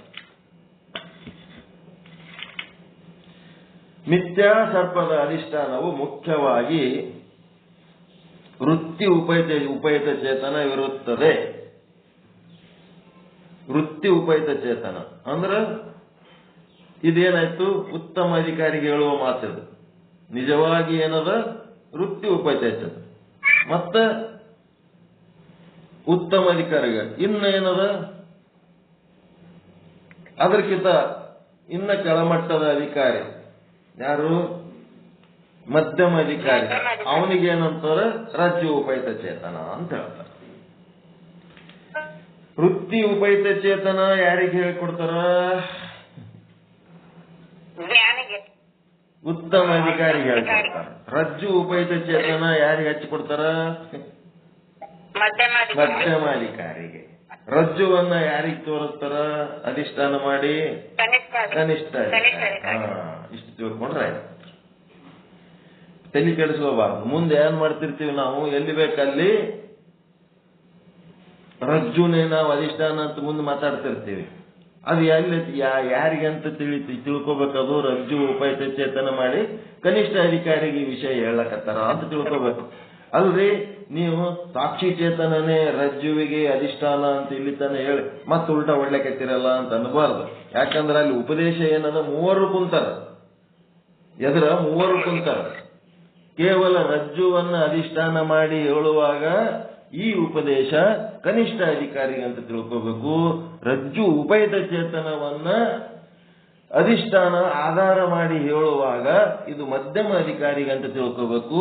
ಮತ್ತು ಸಾಕ್ಷಿ ಚೇತನವನ್ನ ಆಧಾರ ಮಾಡಿ ಹೇಳುವಾಗ ಅಂತಃಕರಣ ಸಾಕ್ಷಿ ಚೇತನ ಏನದಲ್ಲ, ಅಂತಃಕರಣ ಉಪಹಿತ ಚೇತನ, ಅದನ್ನ ಹೇಳುವಾಗ ಇದು ಉತ್ತಮ ಅಧಿಕಾರಿಗೆ ಹೇಳಿದ ಉಪದೇಶ ಅಂತ ತಿಳ್ಕೋಬೇಕು. ಏನ್ರಿ ಮೂರ್ ಹೇಳ್ತಿರಲ್ಲ ಅಂತಂದ್ರೆ ಮತ್ತೆ ಮೂರು ರೀತಿ ಅಧಿಕಾರಿಗಳಿದ್ದದಕ್ಕೆ ಮೂರ್ ತರ ಹೇಳ್ಬೇಕಾಗ್ಯದ. ಎಲ್ಲರಿಗೆ ಒಂದೇ ತರ ಹೇಳಿದ್ರೆ ಹೆಂಗ? First class, second class, third class. ಅದಕ್ಕೆ ಸರ್ಪಕ್ಕೆ ರಜ್ಜು ಅಧಿಷ್ಠಾನ ಅಂತ ಮಂದ ಅಧಿಕಾರಿಗಳಿಗಾಗಿ ಹೇಳಿದ್ದು. ಆ ರೀತಿ ಮಧ್ಯಮ ಅಧಿಕಾರಿ ಉತ್ತಮ ಅಧಿಕಾರಿಗಳಿಗೆ ಹಂಗೆ ಹೇಳಿಕ್ಕಾಗಲ್ಲ. ರಜ್ಜು ಉಪಹಿತ ಚೇತನವನ್ನು ಅಧಿಷ್ಠಾನವೆಂದು ಹೇಳಿದ್ದು ಮಧ್ಯಮ ಅಧಿಕಾರಿಗಳಿಗೆ ಹೇಳಿದ್ದು. ವೃತ್ತಿ ಉಪಹಿತ ಚೇತನವನ್ನು ಅಧಿಷ್ಠಾನವೆಂತ ಹೇಳಿದ್ದು ಉತ್ತಮ ಅಧಿಕಾರಿಗಳಿಗೆ ಹೇಳಿದ್ದು. ಇಲ್ಲಿ 3 ಜನ ಅಧಿಕಾರಿಗಳಿದ್ದಾರೆ. 3 ಜನರಿಗೆ 3 ರೀತಿಯಾದ ಅಧಿಷ್ಠಾನಗಳ ದರ್ಶನ ಸದ್ಗುರುಗಳು ಮಾಡ್ತಾ ಇದ್ದಾರೆ. ಅದಕ್ಕೆ ಚೇತನದಲ್ಲಿ ಅಧಿಷ್ಠಾನತ್ವದ ಉಪಾಧಿಯು ರಜ್ಜು ಇರುತ್ತದೆ. ರಜ್ಜುವನ್ನ ಯಾಕೆ ಅಧಿಷ್ಠಾನ ಅಂತ ಹೇಳಿದ್ದೇವೆ ಅಂದರೆ ಉಪಾಧಿಯ ಮೂಲಕ ಅಲ್ಲಿ ಚೇತನವಿರುತ್ತದೆ. ರಜ್ಜು ಅನ್ನ ಒಂದು ಉಪಾಧಿ ಅದಲ್ಲ, ಆ ಉಪಾಧಿಯ ಮೂಲಕ ಅಲ್ಲಿ ಚೇತನ ಎದ್ದದ್ದಕ್ಕೆ ಅಲ್ಲಿ ಚೇತನವಿರುವುದರಿಂದ ಉಪಾಧಿಯ ಮೂಲಕ ಅಂತರಜ್ಜು ಚೇತನಕ್ಕೆ ಉಪಾಧಿಯಾಗಿರುವುದರಿಂದ ನಾವು ರಜ್ಜುವನ್ನ ಅಧಿಷ್ಠಾನ ಅಂತ ಹೇಳಿವಪ್ಪ ಅಂತ ಹೇಳಿ. ಆದ್ದರಿಂದಲೇ ರಜ್ಜು ಅಧಿಷ್ಠಾನವೆಂದು ಸ್ಥೂಲ ದೃಷ್ಟಿಯಿಂದ ಹೇಳಿರುತ್ತದೆ. ಸ್ಥೂಲ ದೃಷ್ಟಿಯಿಂದ ರಜ್ಜು ಅನ್ನೋದೊಂದು ಉಪಾಧಿ. ಆ ಉಪಾಧಿ ಇರುವ ಕಾರಣ ಏನಾಯ್ತು, ನಾವು ರಜ್ಜುವನ್ನ ಅಧಿಷ್ಠಾನ ಅಂತ ಹೇಳಿವಿ, ಸ್ಥೂಲವಾಗಿ ಹೇಳಿವಿ. ಉಪಾಧಿಗಳು ನಮ್ಮ ಶರೀರಗಳು ನಮ್ಮ ನಮ್ಮ ಊರುಗಳಲ್ಲಿ ಇರುವ ಕಾರಣ ಆ ಉಪಾಧಿ ಶರೀರ ಒಂದು ಉಪಾಧಿ ಹೌದಲ್ರಿ. ಆ ಉಪಾಧಿ ಇರುವ ಕಾರಣ ನಾವೇನ್ ಮಾಡ್ಲಕತ್ತೀವಿ, ಅದನ್ನ ನಾವು ಅಧಿಷ್ಠಾನ ಅಂತ ಹೇಳಕತ್ತೀವಿ. ಈಗ ಗುರುಗಳು ಎಲ್ಲಿ ಅದಾರ, ಯಾವ ಊರಾಗ ಅದಾರ ಅಂತ ಕೇಳಿದ್ರಿ ಏನ್ ಹೇಳ್ತೀರಿ? ನಿಮ್ ಗುರುಗಳು ಎಲ್ಲಿ ಅದಾರ, ಯಾವ ಊರಾಗ ಅದಾರ ಅಂತ ಕೇಳಿದ್ರಿ ಹೇಳ್ತೀರಿ, ಏನ್ ಹೇಳ್ತೀರಿ? ರಾಯಚೂರಾಗ ಅದಾರ ಅಂತ ಹೇಳ್ತೀರಿ. ರಾಯಚೂರಾಗ ಅದಾರ ಅಂತ ಹೇಳಿದ್ರ ಏನಾಗ್ಯದ? ರಾಯಚೂರಾಗ ಅವ್ರದೊಂದು ಶರೀರ, ಅದು ಒಂದು ಉಪಾಧಿ ಅದ.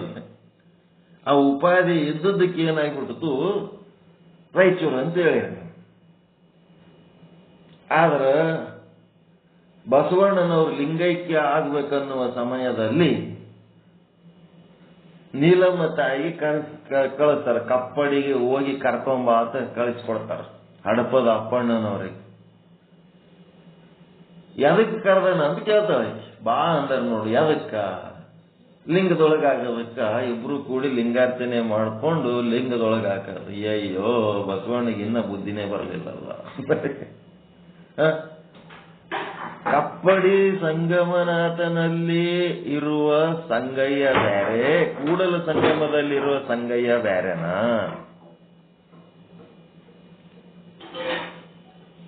ಹೆಂಗಿದು?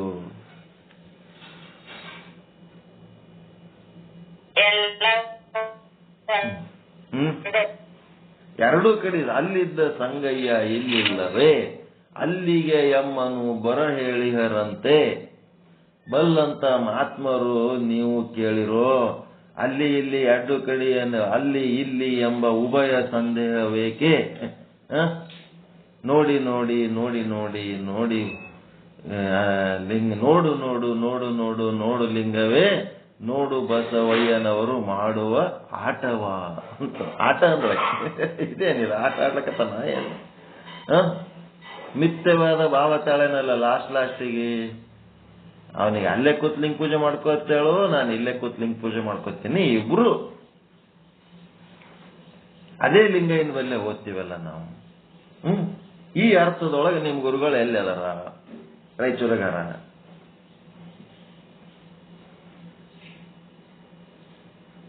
ಈಗ ಎಲ್ಲಾರ ನಿಮ್ ಎಲ್ಲ ಕಡೆ ಯಾಕಿರಲ್ಲ? ನಿಮ್ಮಲ್ಲಿ ಅದರ ಇಲ್ಲ? ನಿಮ್ ಸಾಕ್ಷಿ ಒಳಗೆ ಅದರ ಇಲ್ಲ?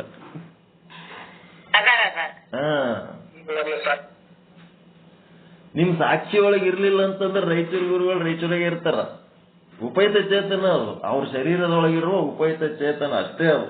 ಅದು ಮಧ್ಯಮಾಧಿಕಾರಿ. ಅವ್ರ ಶರೀರವನ್ನ ಕುರಿತು ಹೇಳೋದು ಕನಿಷ್ಠ ಅಧಿಕಾರಿ. ಅವ್ರ ಒಳಗಿರುವ ಚೇತನ ಉಪಯುಕ್ತ ಚೇತನ ಅದು ಮಧ್ಯಮಾಧಿಕಾರಿ. ನಿಮ್ಮ ಸಾಕ್ಷಿ ಅಂತಃಕರಣ ವೃತ್ತಿ ಬಂದು ಈ ಸಾಕ್ಷಿ ಒಳಗ ಬೆರೆತು ಆ ಎಲ್ಲಾ ಸಾಕ್ಷಿ ನಿಮ್ಮ ವೃತ್ತಿ ಉಪಯುಕ್ತ ಚೇತನ, ನಿಮ್ಮ ಅಂತಃಕರಣ ಉಪಯುಕ್ತ ಚೇತನ, ಇಲ್ಲಿ ರಾಯಚೂರಾಗಿರೋ ಗುರುವಿನ ಸಾಕ್ಷಿ ಚೇತನ ಎಲ್ಲ ಓಸು ಕಲ್ತಾಗ ಏನಾಯ್ತು? ಗುರು ಇಲ್ಲಿ ಹೆಂಗದನ ಅಲ್ಲಿನೂ ಹಂಗೆ ಅದನ. ಅವ ಬೇರೆ ಕಡೆ ಎಲ್ಲಿ ಇಲ್ಲೇ ಇಲ್ಲ, ನಿಮ್ಮೊಳಗೆ ಅದನ. ಹೆಂಗ್ ಮಾಡ್ತೀರಿ? ನಮಗೆ ಸತ್ಸಂಗದ ರೂಪದಲ್ಲಿ ತಾವು ಈ ಇದರಲ್ಲಿ ನಾವು ನಮಗ ಚೇತನಗಳೆಲ್ಲ ಒಂದೇ ಆಗಿರ್ತಾವ. ಸತ್ಸಂಗ ಉಪಾಧಿ ಚೇತನದ ಸ್ವರೂಪ ಒಂದೇ, ಎಲ್ಲರೂ ಒಂದೇ ಚೇತನ. ಸತ್ಸಂಗ ಎಲ್ಲ ಉಪಾಧಿ. ಈ ಸತ್ಸಂಗ ಬಿಟ್ಟ ನಂತರನು ಕೂಡ ನಮ್ಮ ಒಳಗತ್ತಲ್ರಿ ಅಂತರೊಳಗ್ರಿ ನಮಗ ಉಪಯುಕ್ತ ನಮ್ಮ ಗುರುಗಳು ಅಂತಕ್ಕಂಥ ಭಾವ ಇರ್ತದೆ. ಈಗ ನಿಮ್ಮೂರಾಗ ಅದನ ಇಲ್ಲ? ಈಗ ಹುಡಿಕೇರಿ. ಯಾವೂರಲ್ಲಿ ನಿಮ್ದು? ನೇಗಿನಾಳನಾಗ ಅದನ ಇಲ್ಲ ಗುರು? ಪ್ರಕಾಶನ ಅಂತಃಕರಣದೊಳಗ ಅದನ ಇಲ್ಲ ಗುರು ಅಂತ ಕೇಳಕತ್ತೀನಿ. ನಿಮ್ಮ ಸಾಕ್ಷಿಯ ಅದಕ್ಕೆ ಉತ್ತಮ ಅಧಿಕಾರಿ ಬಸವಣ್ಣನವರಿಗಿಂತ ನೀಲಮ್ಮ ಎಂತ ಅಧಿಕಾರಿ?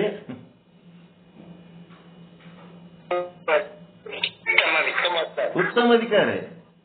ಅಖಂಡ ಬ್ರಹ್ಮನ ದರ್ಶನ ಮಾಡಿ ಕೊಟ್ಬಿಟ್ಲಕ್ಕೆ. ಅದಕ್ಕೆ ನಾಗರ ಪಂಚಮಿ ದಿವಸ ಬಸವಣ್ಣವರು ಲಿಂಗೈಕ್ಯ ಆದ್ರ ಷಷ್ಠಿ ಆ ಮರುದಿವ್ಸ ಅದು ವಿಷಯ ತಿಳಿದ ಮೇಲೆ ಇಟ್ಲು ಲಿಂಗೈಕ್ಯ ಆತ. ಅವನ್ಕಿಂತ ಫಾಸ್ಟ್, ಅವನ್ಕಿಂತ ದೊಡ್ಡ ಪ್ರಮಾಣ. ಯಾರ ಗಂಡ ಹೋಗಿ ಅನ್ನತ್ ಕೇಳಿದ್ರೆ ಹೆಣ್ತಿ ಏನ್ ಮಾಡ್ತಾಳ? ಒಂದಿಷ್ಟು ಬಳಿ ಕೂಕಂಬ ತೆಕ್ಕೊಂಡ್ಕಿ ಮತ್ತಾಕಿ ಹಂಗೆ ಬದುಕಿ ಬಿಡ್ತಾಳ. ಆಕೆ ಹೋಗ್ಯಾಳ ಏನೆಂದ್ರೆ ಎಲ್ಲರೇ ಯಾರ ಊರನವ್ರು ಎಲ್ಲರೂ ಕೂಡಿ ಮೊದಲು ಸತಿ ಸಹಗಮನ ಪದ್ಧತಿ ಒಳಗೆ ಬೆಂಕಿ ಹಚ್ಚಿ ಕಳಿಸ್ತಿದ್ರು. ತಾವು ಸತವಾದವ್ರು ಯಾರ್ಯಾರು ಅದಾರ ಹಿಂಗ ಅವ್ರು ಹೋಗ್ಯಾರನ್ನ ಇವ್ರು ಹೋಗ್ಯಾರ ಏನಿಲ್ಲ ಅಂದ್ರ ಇವ್ರ ಸಾಧನೆ ಅಂತ ಇಚ್ಛಾಮರಣಿಗಳಾಗಿದ್ರು ಅವ್ರು. ಮತ್ತ ಗಂಡ ಹೆಂಡತಿ ಅಂತಂದ್ರ ಎನ್ನ ಸತಿ ನೀಲ ಲೋಚನೆ ಪೃಥ್ವಿಗೆ ಅಗ್ಗಳೇ ಚಲುವೆ. ಯಾವ ಮೇಕಪ್ ಇದ್ದಿದ್ದಿಲ್ಲ, ಪ್ಯಾಕಪ್ ಇದ್ದಿದ್ದಿಲ್ಲ. ಈಗಿನ ಗತ್ಲೆ ಫೌಂಡೇಶನ್ ಅಂತ, ಪ್ಯಾಕಪ್ ಅಂತ, ಮೇಕಪ್ ಅಂತ ಏನೇನೋ ಹಾಕೊಂಡು ಅವ್ರ ಇರೋ ಮುಖನೇ ಬೇರೆ, ತೋರ ಮುಖನೇ ಬೇರೆ, ಅಂತವೇನು ಇಲ್ಲ. ಹಣ್ಣಿಗೊಂದೆರಡು ಬಟ್ಟು ವಿಭೂತಿ, ಒಂದಿಟ್ಟು ರುದ್ರಾಕ್ಷಿ, ಒಂದಿಟ್ಟು ಲಿಂಗ ಹಾಕೊಂಡವ್ರು ಯಾರ ಹೆಣ್ಮಕ್ಳು ಪೃಥ್ವಿಗೆ ಅಗ್ಗಳೇ ಚೆಲುವೆ ಕಾಣ್ತಾರನ್ರಿ ಎಲ್ಲರ ಈಗಿನ ಕಾಲಕ್ಕ? ಅಷ್ಟೇ ಹಾಕೊಂಡವ್ರು ನೋಡಮ್, ಏನು ಹಚ್ಕೋಬಾರ್ದು. ಕೊಳ್ಳಿಗೆ ಹಣಿಗೆ ಕುಂಕುಮ ಅವು ಇವು ಏನು ಇರ್ಲಾರ್ದೆ ಹಣಿಗೆ ಒಂದು ಇವತ್ತು ಹಚ್ಕೋರಿ, ಕೊಳ್ಳಾಗ ಒಂದು ರುದ್ರಾಕ್ಷಿ ಹಾಕೋರಿ, ಲಿಂಗ ಹಾಕೋರಿ, ಆಯ್ತು ಓಂ ನಮಃ ಶಿವಾಯ ಅನ್ಕೋತವ್ರಿ. ನಿಮ್ಗೆ ಯಾರ್ಯಾರ ಪೃಥ್ವಿಗೆ ಅಗ್ಗಳೇ ಚೆಲುವೆ ಅಂತಾರೇನು? ಬಸವಣ್ಣ ಅಂತ ಸಾಧಕಿಗೆ ಹೇಳ್ದ ಎಂತ ಚೆಲುವೆ ಅದು? ಹೊರಗಿನ ಶರೀರದ ಚೆಲುವೆ ಅಲ್ಲ, ಅಂತರಂಗದ ಚೆಲುವೆ ಆಕಿ. ಅಂತಃಕರಣದ ಚೆಲುವೆ. ಪೃಥ್ವಿ ಒಳಗೆ ಅಕ್ಕಿನಟ್ಟು ಚಲೋ ಯಾರು ಇಲ್ಲ ಅಂತ ಹೇಳ್ತಾನೆ. ಪೃಥ್ವಿಗೆ ಅಗ್ಗಳೇ ಚೆಲುವೆ ಎನ್ನ ಸತಿ ನೀಲ ಲೋಚನೆ ವಚನಗಳದಾಗ ಅದ. ಅದಕ್ಕೆ ನಾವು ಸುಮ್ಮನೆ ಅಲ್ಲಿ ರಜ್ಜು ಉಪಾಧಿಯಾಗಿರುವುದರಿಂದ ನಾವು ರಜ್ಜುವನ್ನು ಅಧಿಷ್ಠಾನವಂತ ಹೇಳುತ್ತೇವೆ. ಇನ್ನು ಮುಂದೆ ನಿಮ್ಮ ಗುರುಗಳು ಎಲ್ಲಿದಾರ ಅಂತಂದ್ರ ನೀವೇನ್ ಹೇಳ್ಬೇಕು? ಅವ್ರ ಶರೀರ ಎನ್ನುವ ಉಪಾಧಿ ರಾಯಚೂರಾಗಿದ್ದದಕ್ಕೆ ಅವ್ರು ಅಲ್ಲಿ ಅದಾರ ಅಂತ ಹೇಳ್ತೀವ್ರಿ. ನಿಜವಾಗಿ ನಮ್ಮ ಗುರುಗಳು ನಮ್ಮ ಅಂತಃಕರಣದಾಗೆ ಅದಾರ. ಉತ್ತಮ ಅಧಿಕಾರಿಯಾಗಿ ಹೇಳ್ಬೇಕಾದ್ರ ಹಿಂಗ ಹೇಳ್ಬೇಕು, ನಮ್ಮ ಸಾಕ್ಷಿ ಸ್ವರೂಪರೇ ಆಧಾರ. ಕಾಕು ಕರು ಪ್ರಣಾಮ್, ಸೋಮೇರೋ ಹೈ ಆತ್ಮ ಕಾಕು ಕರು ಪ್ರಣಾಮ್. ಇದೇ ಅಲ್ಲ ನಮ್ಮ ದಾರಿ. ಅವರು ನಮ್ಮ ಸಾಕ್ಷಿ ಸ್ವರೂಪ, ಅವರು ನಮ್ಮ ಕೂಟಸ್ಥ ಸ್ವರೂಪ, ಅವರು ನಮ್ಮ ಆತ್ಮ ಸ್ವರೂಪರಾಗ್ಯಾರ. ಹಿಂಗಾಗಿ ನಾವು ಯಾಕೆ ನಮಸ್ಕಾರ ಮಾಡ್ಬೇಕು? ಯಾರಿಗೆ ನಮಸ್ಕಾರ ಮಾಡ್ಬೇಕು? ಕಾಕು ಕರು ಪ್ರಣಾಮ ಯಾಕೆ ಮಾಡ್ಬೇಕು? ನನ್ನ ಸ್ವರೂಪಕ್ಕೆ ನಾನೇ ಏನ್ ಮಾಡ್ಕೊಳ್ಳೋದಿರ್ತದ? ನಾನು ಬೇರೆ ಅಲ್ಲ, ಅವ್ರು ಬೇರೆ ಅಲ್ಲ, ಇಬ್ರು ಒಂದೇ ಇದೀವಿ ಅನ್ನಂಥದ್ದು ಎಂತ ಅರ್ಥ ಕೊಟ್ಟಾರ. ಅಖಂಡ ಭಾವ ಗುರು ಶಿಷ್ಯರ ಮಧ್ಯೆ ಅದೇ ಭಾವ ತಾಳ್ಬೇಕು. ಆ ಭಾವ ತಾಳಲಾರ್ದಂಥವ್ ಏನ್ ಮಾಡ್ತಾವ? ಊರೆಲ್ಲ ಮೈಕೋತ ಅಡ್ಡಾಡ್ತಿರ್ತಾವ. ಅಲ್ಲಿ ಹೊಲ್ದಾಗ ಏನ್ ಸಿಗ್ತದ, ಇವ್ರ ಹೊಲ್ದಾಗ ಏನ್ ಸಿಗ್ತದ, ಆ ರಸ್ತದಾಗಿಂದ ಈ ರಸ್ತದಾಗಿಂದ ತಿನ್ಕೋತ ಅಡ್ಡಾಡ್ತಿರ್ತಾವ. ಒಂದ್ ಕಡೆ ಕೂತು ಸಾಧನೆ ಮಾಡಂಗಿಲ್ಲ. ಅದಕ್ಕೇನ್ ಮಾಡ್ಬೇಕು? ಎದಕ್ಕೆ ಹೇಳಿವಿ? ಉಪಾಧಿ ಇದ್ದದಕ್ಕೆ ನಾವು ಹಂಗೆ ಹೇಳಿವಪ್ಪ. ಇಲ್ಲ ಅಂದ್ರೆ ನಿಮ್ ಗುರುಗಳು ಎಲ್ಲಿ ಅಂತಂದ್ರೆ ಈಗೇನ್ ಹೇಳ್ತೀರಿ?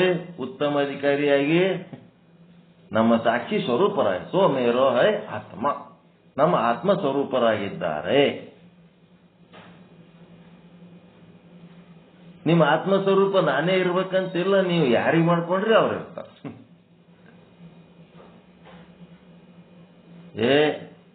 ಒಂದು 3 ವರ್ಷ ವಿಚಾರ ಚಂದ್ರೋದಯ ಎಲ್ಲ ಚಂದ ಕೇಳಿ ಒಂದು 15-20 ದಿವಸ ಅಬ್ಸೆಂಟ್ ಆಗಿಬಿಟ್ರು ಒಬ್ರು ದೊಡ್ಡ ಮನುಷ್ಯರು. ಯಾಕ್ರಿ, ಎಲ್ಲಿ ಹೋಗಿರಿ? ಉಜ್ಜಯಿನಿ ಜಗದ್ಗುರುಗಳು ದೊಡ್ಡ ಪ್ರೋಗ್ರಾಮ್ ಇಟ್ಕೊಂಡ್ರಿ ಶ್ರೀಶೈಲದಾಗ, ಅದ್ರ ಸಲುವಾಗಿ ಅಲ್ಲಿ ಹೋಗಿರ್ತೇವು ಅಂತ. ಉಜ್ಜಯಿನಿ ಜಗದ್ಗುರುಗಳ ಕಾರ್ಯಕ್ರಮಕ್ಕೆ ಹೋಗೋದು ಬ್ಯಾಡ ಅನ್ನಂಗಿಲ್ಲ. ಇದು ನಿಮ್ಮದು ಮುಖ್ಯವಾದ ನಿಮ್ಮ ಆತ್ಮ ಸಾಧನೆ ಬಿಟ್ಟು ಅಂತವೆಲ್ಲ ಮಾಡ್ಕೋತ ಅಡ್ಡಾಡಿದ್ರೆ ಇದು ಮುಂದಿನ ನಿಮ್ಗೆ ಅರ್ಥ ಆಗಲ್ಲ. ಹೆಂಗ್ ಮಾಡ್ತೀವಿ? ಉಜ್ಜಯಿನಿ ಜಗದ್ಗುರುಗಳಿಗೆ ಬಿಟ್ಕೆ ನಾವೇನ್ ನಿಮ್ ಬೆನ್ನತ್ತುನಾ ಅಂತಂದ್ರೆ ನಮ್ ಬೆನ್ನತ್ತು ಹೇಳ್ರಪ್ಪ, ಉಜ್ಜಯಿನಿ ಜಗದ್ಗುರುಗಳದೇ ಬೆನ್ನತ್ತಿ ಓರಿ ಅಂತಂದ್ರೆ. ಈಗ ಏನಾಗ್ಯದ, ನಾ ಹೇಳೋದು ಉಜ್ಜಯಿನಿ ಜಗದ್ಗುರುಗಳ ಮೇಲಿನ ಸಿಟ್ಟಲ್ಲ, ಆ ಭಕ್ತನ ಮೇಲಿನ ಸಿಟ್ಟಲ್ಲ.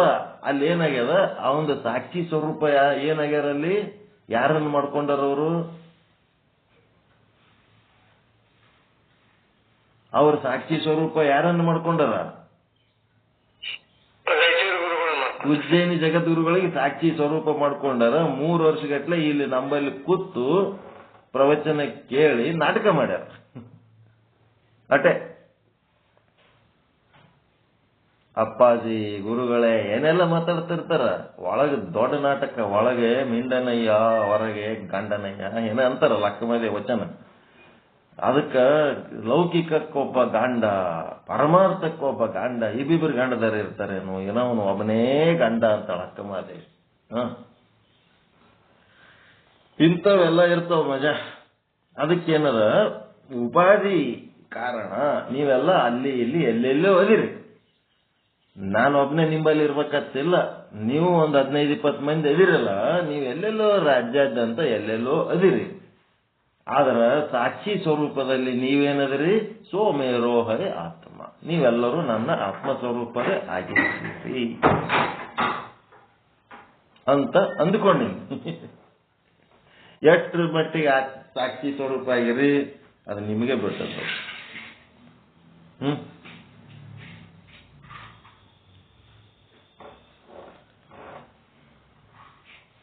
ಆದ್ದರಿಂದಲೇ ರಜ್ಜು ಅಧಿಷ್ಠಾನವೇ ಸ್ಥೂಲ ದೃಷ್ಟಿಯಿಂದ. ಅದಕ್ಕೇನಂದೀವಿ ನಾವು? ಅಧಿಷ್ಠಾನ ಅಂತ ಹೇಳಿವಿ. ಯಾವ ಪ್ರಕಾರ ಮಿಥ್ಯವಾದ ಸರ್ಪದ ಅಧಿಷ್ಠಾನ ಹಾಗೂ ಆಧಾರವು ರಜ್ಜುವಾಗಿರುವುದೋ ಅದರಂತೆ ಮಿಥ್ಯ ಜಗತ್ತಿನ ಅಧಿಷ್ಠಾನ ಆಧಾರ ನೀನೇ ಆಗಿರುವಿ. ಅಂದ್ರೆ ಬ್ರಾಕೆಟ್ನಾಗ ಏನ್ ಹಾಕೋಬೇಕು? ಅಜ್ಞಾನ ಕಾಲದಲ್ಲಿ. ಕೂಟಸ್ಥ ಅಲ್ಲ, ನೀನೇ ಅಂದ್ರೆ ಕೂಟಸ್ಥ ಹೌದಿಲ್ಲ, ಲಕ್ಷ್ಯಾರ್ಥ ವಾಚ್ಯಾರ್ಥದಲ್ಲಿ ನೀನೇ ಆಗಿರ್ವಿ. ಅಜ್ಞಾನ ಕಾಲದ ವಾಚ್ಯಾರ್ಥದಲ್ಲಿ ಅನಾತ್ಮದ ಭಾವದಲ್ಲಿ ನೀನಾಗಿರ್ವಿ.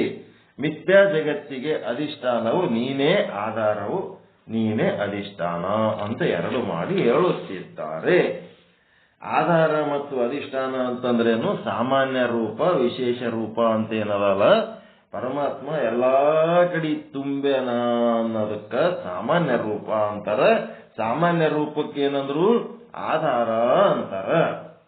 ಆ ಸಾಮಾನ್ಯ ರೂಪದ ಆಧಾರದ ಮೇಲೆ ವಿಶೇಷ ರೂಪ ಡೆವಲಪ್ ಆಗ್ತದಿಲ್ಲ, ಅಧಿಷ್ಠಾನ. ಅಧಿಷ್ಠಾನಕ್ಕೆ ಯಾವುದು ಆಧಾರ? ಸಾಮಾನ್ಯ ರೂಪ.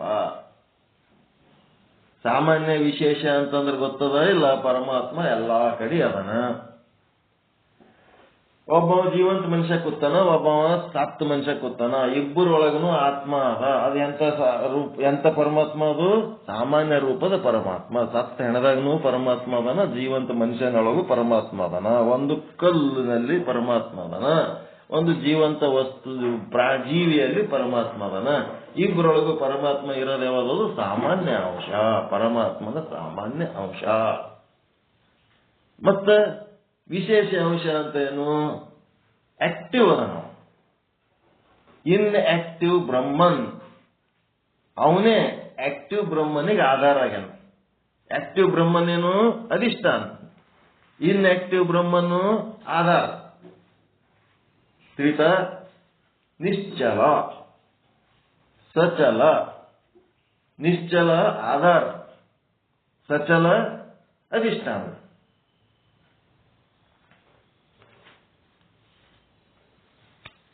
ಅದಕ್ಕ ಹೇಳ್ರಿ, ಚಲನಶೀಲ ಇರೋದು ಯಾವುದು? ಅಧಿಷ್ಠಾನ. ಅದಕ್ಕೊಂದು ಅಂತಃಕರಣ ಅಂತ ಇರ್ತದ. ಅದು ಪಾಪ ಪುಣ್ಯ ಮಾಡ್ತದ, ಸುಖ ದುಃಖ ಅನುಭವಿಸ್ತದ, ಅದು ಸಂಸಾರ ಮಾಡ್ತದ. ಅದೆಲ್ಲ ಅಧಿಷ್ಠಾನ. ಅದಕ್ಕೆ ಆಧಾರವಾಗಿರೋದು ಯಾವುದು? ಸಾಮಾನ್ಯ ರೂಪ. ವಿಶೇಷ ಚೇತನ ಅಧಿಷ್ಠಾನ. 84 ಲಕ್ಷ ಜೀವರಾಶಿಗಳ ಒಳಗ ಪರಮಾತ್ಮದನ, ಹೊರಗ ಪಂಚಮಹಾಭೂತ, ಜಡವಾದ ಪಂಚಮಹಾಭೂತಗಳಲ್ಲೂ ಪರಮಾತ್ಮದನ. ಒಬ್ಬನೇ ಪರಮಾತ್ಮ ಎಲ್ಲ ಕಡೆ ಅದನ. ಅವನೇನದನ? ಸಾಮಾನ್ಯ ಚೇತನ ರೂಪದಲ್ಲಿ ಅದಾನ. 84 ಲಕ್ಷ ಜೀವರಾಶಿಗಳಿಗೆ ಜಡಕ್ಕ ವ್ಯತ್ಯಾಸ ಆದ ಇಲ್ಲ?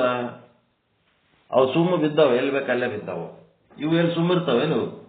ಗಿಡ ಮರಗಳು ಇವತ್ತಿದ್ದು ನಾಳೆಗೆ ಇರಂಗಿಲ್ಲ, 1 ವರ್ಷ ಬಿಟ್ಟು ಬಂದ್ರೆ ಬೆಳೆದು ಹೆಮ್ಮರಾಗಿ ನಿಂತುಬಿಟ್ಟಿರ್ತಾವ. ಸುಮ್ಮಿರಂಗಿಲ್ಲ ಅಲ್ಲಿ. ಇವ್ರೊಳಗೆ ಏನದ? ವಿಶೇಷ ಚೇತನ. ಸಣ್ಣ ಕೂಸ ಮುಖ ನೋಡಿ ಬಂದಿರ್ತೀರಿ, ದವಾಖಾನಿಗೆ ಹೋಗಿ 1-2-3 ವರ್ಷ ಬಿಟ್ಟು ಹೋದ್ರೆ ಅಂದ್ರೆ ಅದೇ ಹುಡುಗ ಡ್ರೆಸ್ ಹಾಕೊಂಡು ಸಾಲಿಗೆ ಹೋಗ್ಲಕ್ಕೆ ತಯಾರಾಗಿರುತ್ತೆ. ಯಾಕೆ ಅದು ಹಂಗಾಯ್ತು? ಅದರೊಳಗೆ ವಿಶೇಷ ಚೇತನ. ಬಾಳುವ, ಬೆಳೆಯುವ, ಮಾತನಾಡುವ, ವಿಚಾರ ಮಾಡುವ, ಏನೆಲ್ಲ ವಿಶೇಷವಾದ ಚೇತನ ಅದರೊಳಗ. ವಿಶೇಷ ಚೇತನೊಳಗೆ ಅತ್ಯಂತ ವಿಶೇಷ ಚೇತನ ಮನುಷ್ಯನೊಳಗದ, ಎಲ್ಲವನ್ನ ತಿಳ್ಕೊಳ್ಳುವಂಥದ್ದು. ಹಿಂಗಾಗಿ ಆತ್ಮನು ಸಾಮಾನ್ಯ ಮತ್ತು ವಿಶೇಷ ಭಾವರಹಿತನಾಗಿದ್ದಾನೆ. ಆತ್ಮನು 2 ತುಕಡಿ ಆಗಿಲ್ಲ, ಸಾಮಾನ್ಯ ವಿಶೇಷ ಅಂತೇಳಿ ನಿಮಗೆ ತಿಳಿಸುವುದಕ್ಕಾಗಿ ಹಿಂಗೆ ಹೇಳ್ತಾ ಇದ್ದೇವೆ. ಸಾಮಾನ್ಯನು ಅವನೇ, ವಿಶೇಷನು ಅವನೇ. ಅದಕ್ಕೆ ಆಧಾರ ಯಾವುದು, ಅಧಿಷ್ಠಾನ ಯಾವುದು ಎಂಬುದನ್ನ ಮತ್ತೆ ಮುಂದಿನ ವಿಷಯಾಂಕದಲ್ಲಿ ನೋಡೋಣ. ಈಗ ಏನಪ್ಪ ಅಂದ್ರ, ಒಂದೇನೋ ವಸ್ತು, ವ್ಯಕ್ತಿ ಏನೋ ನೋಡ್ಲಕ್ ಹೋಗಿರ್ತೀರಿ, ತರ್ಲಕ್ ಹೋಗಿರ್ತೀರಿ. ಹೋದಾಗ ಇತ್ತಂದ್ರ ತೊಗೊಂಬರ್ತೀರಿ, ಇದ್ರಂದ್ರ ಕರ್ಕೊಂಬರ್ತೀರಿ. ಅದರ ಇಲ್ಲ, ಆದ ಇಲ್ಲ ಅಂತ ಯಾರಿಗೆ ಗೊತ್ತಾಗ್ತದ? ಒಂದು ವಸ್ತು, ಒಂದು ವ್ಯಕ್ತಿ ಏನೋ ಒಂದು ಅದರ ಇಲ್ಲ, ಆದ ಇಲ್ಲ ಅಂತೇಳಿ ಯಾರಿಗೆ ಗೊತ್ತಾಗ್ತದೆ?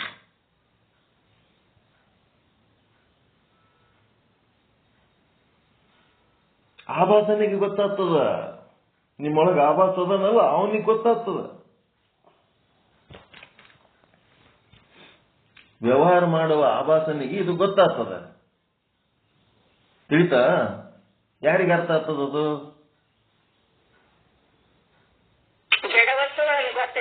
ಜಡ ವಸ್ತುವಿಗೆ ಸಂಬಂಧಪಟ್ಟದ ಆದ ಇಲ್ಲ. ಒಬ್ಬ ವ್ಯಕ್ತಿಗೆ ಹೋಗಿ ಕರ್ಕೊಂಬಾ ಅಂತಂದ್ರೆ ಅವ ಅದನ್ನ ಇಲ್ಲ. ಇಲ್ಲ, ನೀವು ಫೋನ್ ಮಾಡಿದ ಹೊತ್ತಿನಾಗ ಅವ್ರ ಫೋನ್ ಎತ್ತಲಿಲ್ಲ ಅಂತಂದ್ರ ಇಲ್ಲ ಅನ್ಕೋತೀರಿ, ಅವ್ರು ಇಲ್ಲ ಅಂತ. ಅವರು ಫೋನ್ ಎತ್ತಿದ್ರು ಅಂದ್ರೆ ಅವ್ರು ಅದಾರ ಅಂತ ಗೊತ್ತಾಗ್ತದಲ್ಲ. ಇದು ಯಾರಿಗೆ ಗೊತ್ತಾಗ್ತದ?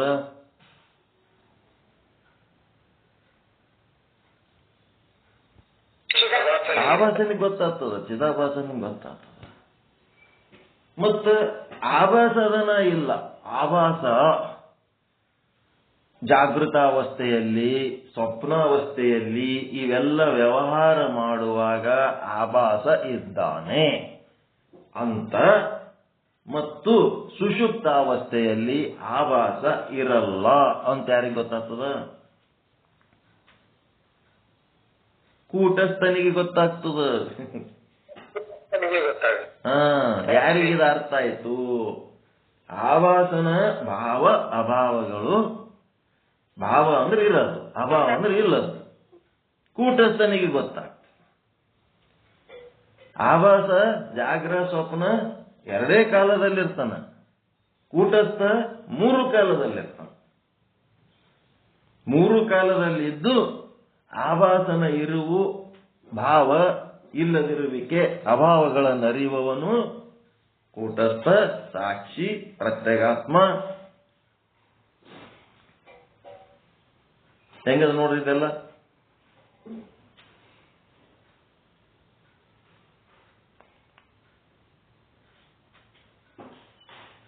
ಕೂಟಸ್ಥನ ಆಭಾಸನ ಇರುವು ಇಲ್ಲದಿರುವಿಕೆ ಯಾರಿಗೆ ಗೊತ್ತಾಗ್ತದ? ಸಾಕ್ಷಿ ಚೇತನ ಆತ್ಮಕ್ಕೆ ಗೊತ್ತಾಗ್ತದೆ.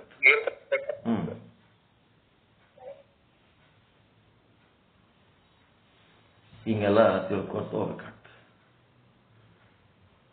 ನಿನ್ನೆ ಪೀಠಿಕೆ ಹೇಳಿದ್ದೆ, ಇವತ್ತ ಅದನ್ನ ಡೀಟೇಲ್ ಆಗಿ ಹೇಳಿದೆ. ಏನು ಹೇಳ್ಬೇಕಾಗಿತ್ತು? ಮುಖ್ಯ ಅಂಶ ಅಂತಂದ್ರ ಏನು ಹೇಳ್ಬೇಕಾಗಿತ್ತು? ಅಧಿಷ್ಠಾನ ಮತ್ತು ಆಧಾರ 3 ರೀತಿಯಾಗಿ ಒಂದೇ ಜಗತ್ತಿದ್ರೂ ಸಹಿತ 3 ರೀತಿಯ ಅಧಿಕಾರಿಗಳಿಗೆ ನಾವು ಹೇಳಬೇಕಾಗ್ಯದ ಅನ್ನೋದು ಮೂವರಿಗೆ ತೆಕ್ಕಿಗೆ ಹಾಕೊಂಡು ಹೋಗ್ಬೇಕಾಗ್ಯದ. ಅದು ಗುರುವಿನ ಕರ್ಮ ಕರ್ತವ್ಯ. ಹೆಂಗ್ ತೆಕ್ಕಿಗೆ ಹಾಕೊಂಡು ಹೋಗ್ಲಕ್ ಸಾಧ್ಯ ಅಂದ್ರ ಅವರು ಹೆಂಗಿರ್ಬೇಕು, ಕೋತಿಗತ್ಲೆ ಹಿಡ್ಕೋಬೇಕು. ಕೂತಿ ಮರಿಗತ್ಲೆ ಗುರುವಿಗೆ ಹಿಡ್ಕೋಬೇಕು, ಕತ್ತಿ ಮರಿಗತ್ಲೆ ಗುರುವನ್ನ ಹಿಂಬಾಲಿಸಬೇಕು. ಅದು ಕತ್ತಿ ಏನ್ ಮಾಡ್ತಿರ್ತದ ಒಂದೊಂದ್ಸಾರಿ ತನ್ನ ಮರಿಗೆ ಲತ್ತಿ ಹೊಡಿತಿರ್ತದ. ಕತ್ತಿ ಲತ್ತಿ ಹೊಡಿತಿರ್ತದ. ಎಷ್ಟು ಲತ್ತಿ ಹೊಡೆದ್ರೂ ಕತ್ತಿ ಮರಿ ತಾಯಿ ಬೆನ್ನ ಹಚ್ಚದ್ ಬಿಡ್ತದೇನ್ರಿ? ಲತ್ತಿ ಹೊಡೆದದ ಇಂಥ ಪರಿ ಬೆಟ್ಟ ಕೊಡ್ಲಕ್ಕತ್ತದ. ಆ ಕತ್ತಿ ಮರಿಗೆ ಲತ್ತಿ ಹೊಡೆ ಅಧಿಕಾರ ಯಾರಿಗದ? ನಿಮ್ಮ ಅಹಂಕಾರಕ್ಕ ಪೆಟ್ಟು ಕೊಟ್ಟು ಅದನ್ನ ಘಾಸಿಗೊಳಿಸಿ ಅದಕ್ಕೆ ಮೆತ್ತಗೆ ಮಾಡೋ ಅಧಿಕಾರ ಯಾರಿಗದ? ಕೇವಲ ಗುರುವಿಗದ. ಹೊರಗಿನವ್ರು ಯಾರು ನಾವು ಮಾತಾಡ್ದಂಗೆ ಮಾತಾಡಿದ್ರೆ ಮಾತಾಡಿಸ್ಕೋತೀರಾ?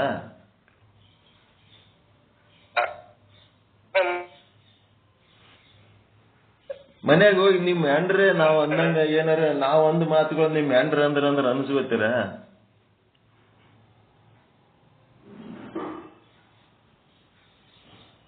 ಹೆಂಗ್ರಿ? ನಾವು ಅನ್ನುವಂತ ಮಾತುಗಳು ನಿಮ್ ಮನೆಗೆ ನಿಮ್ ಹೆಂಡ್ರು ಮಕ್ಕಳು ನಮ್ಗತ್ಲೇನೆ ನಿಮ್ಗೆ ಮಾರಿ ಮಾರಿ ಕ್ಯಾಬರಿ ಏನಾರ ಅಂದ್ರಪ್ಪ ಅನ್ಸ್ಕೋತೀರೇನಂತ ಕೇಳಕತ್ತೇನೆ. ತಡ್ಕೋತೀರಾ? ಇವೆಲ್ಲ ಸೀರಿಯಸ್ ಮ್ಯಾಟರ್ಗಳು. ಹಿಂಗೆಲ್ಲ ಓಪನ್ ಆಗಿ ಕೇಳಿದ್ರೆ ಹೆಂಗ್ರಿ? ಇವೆಲ್ಲ ಸುಮ್ ಸೀಕ್ರೆಟ್ ಆಗಿ ಅನುಭವಿಸೋವು ಇರ್ತಾವ ಒಳಗಿಂದೊಳಗೆ. ಇವೆಲ್ಲ ಹೊರಗೆ ಹೇಳೋ ಮಾತು ಅಲ್ಲಿವು ಅಂತ ನೀವು ಅಂತೀರಿ. ಅದಕ್ಕೆ ನಾವೇನಂತೀವಿ, ನಾವು ಅಂದಂಗ ನಿಮ್ಮ ಹೆಂಡ್ರ ಮಕ್ಕಳು ಅಂದಾಗ ಆವಾಗ ನೀವು ಅಲ್ಲಿ ತಡ್ಕೋಕತ್ತೀರಿ. ಮತ್ತ ನಾವು ಏನಾರ ಅಂದ್ರೆ ನಿಮ್ಗೆ ತ್ರಾಸ ಆಲಕತ್ತದ. ಹಿಂಗ್ ಮಾತಾಡ್ತಾರಲ್ಲ ಇವರು, ಸತ್ಸಂಗಕ್ಕೊಂದ್ 4 ಚಲೋ ವಿಚಾರ ಹೇಳ್ತಾರ ಅಂದ್ರೆ ಬಾಯಿಗೆ ಬಂದಂಗ ಬೈತಾರ ಅಂತ ನಿಮ್ಗೆ ಹಂಗೇನಾರ ಅನಿಸ್ಲಕತ್ತಿತ್ತು ಅಂತಂದ್ರೆ ಇದ್ರ ಅರ್ಥ ಏನು? ನಿಮ್ಮ ಹೆಂಡ್ರ ಮಕ್ಕಳೇ ನಿಮ್ಮ ಗುರುಗಳು, ನಾವು ನಿಮ್ಮ ಗುರುಗಳಲ್ಲ. ಎಲ್ಲಿ ನೀವು ಸಹನೆಯಿಂದ ಲತ್ತಿ ಹೊಡೆದ್ರೂ ಕತ್ತಿ ಬೆನ್ನ ಹತ್ತುತ್ತಿರಲ್ಲ, ಅದು ಏನದ? ಅವರೇ ನಿಮ್ಮ ಗುರುಗಳು. ನಿಮ್ಮ ಹೆಂಡ್ರ ಲತ್ತಿ ಹೊಡೆದ್ರ ಕತ್ತಿ ಮರಿ ಬೆನ್ನ ಹತ್ತದಂಗೆ ಹತ್ತಿದ್ರಿ, ಅವರೇ ನಿಮ್ಮ ಗುರುಗಳು. ನಿಮ್ಗೆ ಬ್ರಹ್ಮಜ್ಞಾನ ಹೇಳೋರು ಲತ್ತಿ ಹೊಡೆದ್ರ ಅವ್ರು ಬೆನ್ನ ಹತ್ತಿದ್ರಿ, ಅವರೇ ನಿಮ್ಮ ಗುರುಗಳು. ನೀವು ಯಾರು ಬೆನ್ನ ಹತ್ತೀರಿ ಅವ್ರು ನಿಮ್ಮ ಗುರುಗಳು. ಕೆಲವೊಬ್ರು ಮಕ್ಕಳು ಬೆನ್ನ ಹತ್ತಿರ್ತಾರೆ, ಕೆಲವೊಬ್ರು ಹ್ಯಾಂಡ್ರ್ ಬೆನ್ನ ಹತ್ತಿರ್ತಾರೆ, ಕೆಲವೊಬ್ರು ಗುರುಗಳು ಬೆನ್ನ ಹತ್ತಿರ್ತಾರೆ, ಕೆಲವೊಬ್ರು ಕುಡುಕರು ಬೆನ್ನ ಹತ್ತಿರ್ತಾರೆ, ಕೆಲವೊಬ್ರು ಹಡಕರು ಬೆನ್ನ ಹತ್ತಿರ್ತಾರೆ. ಅವರೇ ನಿಮ್ಮ ಗುರುಗಳು. ಅವ್ರು ಎಷ್ಟು ಬೈದ್ರೇನು, ಅವ್ರಿಗೆ ಏನು ಅಂದ್ರೇನು ನಿಮ್ಗೇನು ತ್ರಾಸ ಆಗಂಗಿಲ್ಲ. 30 ವರ್ಷ 40 ವರ್ಷದ ಸಂಸಾರ ಮಾಡಿರ್ತಾರ. ಗಂಡೊಂದು ಮಾತು ಅಂದ್ರೆ ಬಹಳ ಬ್ಯಾನಿ ಹತ್ತಿರ್ತದ, ಗಂಡೊಂದು ಹೊಡೆದ್ರೆ ಭಾರಿ ದೊಡ್ಡ ಪೆಟ್ಟ ಹತ್ತಿರ್ತದ. ಎಲ್ಲರ ರೋಡ್ ಮೇಲೆ ಬಿದ್ದು ಕೈ ಕಾಲು ಮುರ್ಕೊಂಡು ಬರ್ತಿರ್ತಾರ. ಅವೆಲ್ಲ ತಾಕೋತಾರ. ಗಂಡನ ಪೆಟ್ಟು ಭಾಳ ಹತ್ತದ ಅಂತಂದ್ರೆ ಅವರು ಹೆಂಡ್ರಾಗಿರಂಗಿಲ್ಲ, ಇವರು ಗಂಡ್ರಾಗಿರಂಗಿಲ್ಲ. ಏಳು ವರ್ಷ ಆದ್ರೂ ಅವರೇ ಇರ್ತಾರೆ, ಇವರೇ ಇರ್ತಾರೆ. ಮಂದಿ ಬೈತಾರೆ ಅಂತ ಹೇಳಕ್ಕೆ ಸಮಾಜದ ದೃಷ್ಟಿಲಿಂತ ಒಂದು ಮನೆಯಾಗ ಜೋತ್ ಬಿದ್ದಿರ್ತಾರೆ ಹೊರತು ಅಂತವ್ರು ಹೆಂಡ್ರು ಅಲ್ಲ, ಅಂತವ್ರ ಗಂಡ್ರು ಅಲ್ಲ. ಗಂಡನ ಮಾತು ಹೆಂಡತಿಗೆ ನೋವಾಗ್ತದ, ಹೆಂಡತಿ ಮಾತು ಗಂಡಿಗೆ ನೋವಾಗ್ತದ ಅಂದ್ರೆ ಅದು ಅಲ್ಲೇ ಅಲ್ಲ. ಇಲ್ಲಿ ನಮಗ್ರಿ ನಿಜ ಹೇಳ್ಬೇಕಂತಂದ್ರೆ ಈ ಸತ್ಸಂಗದಾಗ ಎಂದ ಬಂದೇವಲ್ರಿ, ಬಂದಿದಾಗಿನಿಂದ ನಮಗ ಅರ್ಥದಾಗಿಂದ ಗುರುವಿನಿಂದ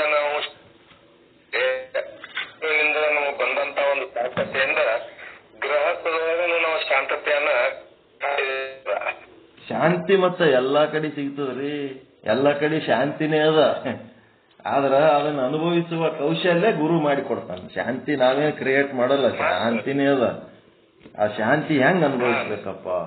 ನಾನು ನನ್ನದು ಅನ್ನೋದು ಭ್ರಮೆ ಬಿಟ್ರ ಸುಮ್ಮನೆ ಡ್ಯೂಟಿ ಮಾಡೋದಪ್ಪ. ಏನ್ ಮಾಡ್ಬೇಕು ಸಾಧ್ಯ ಅದ ಮಾಡ್ಕೋತ ಹೋಗೋದು, ಆಮೇಲೆ ಏನ್ ಮಾಡಕ.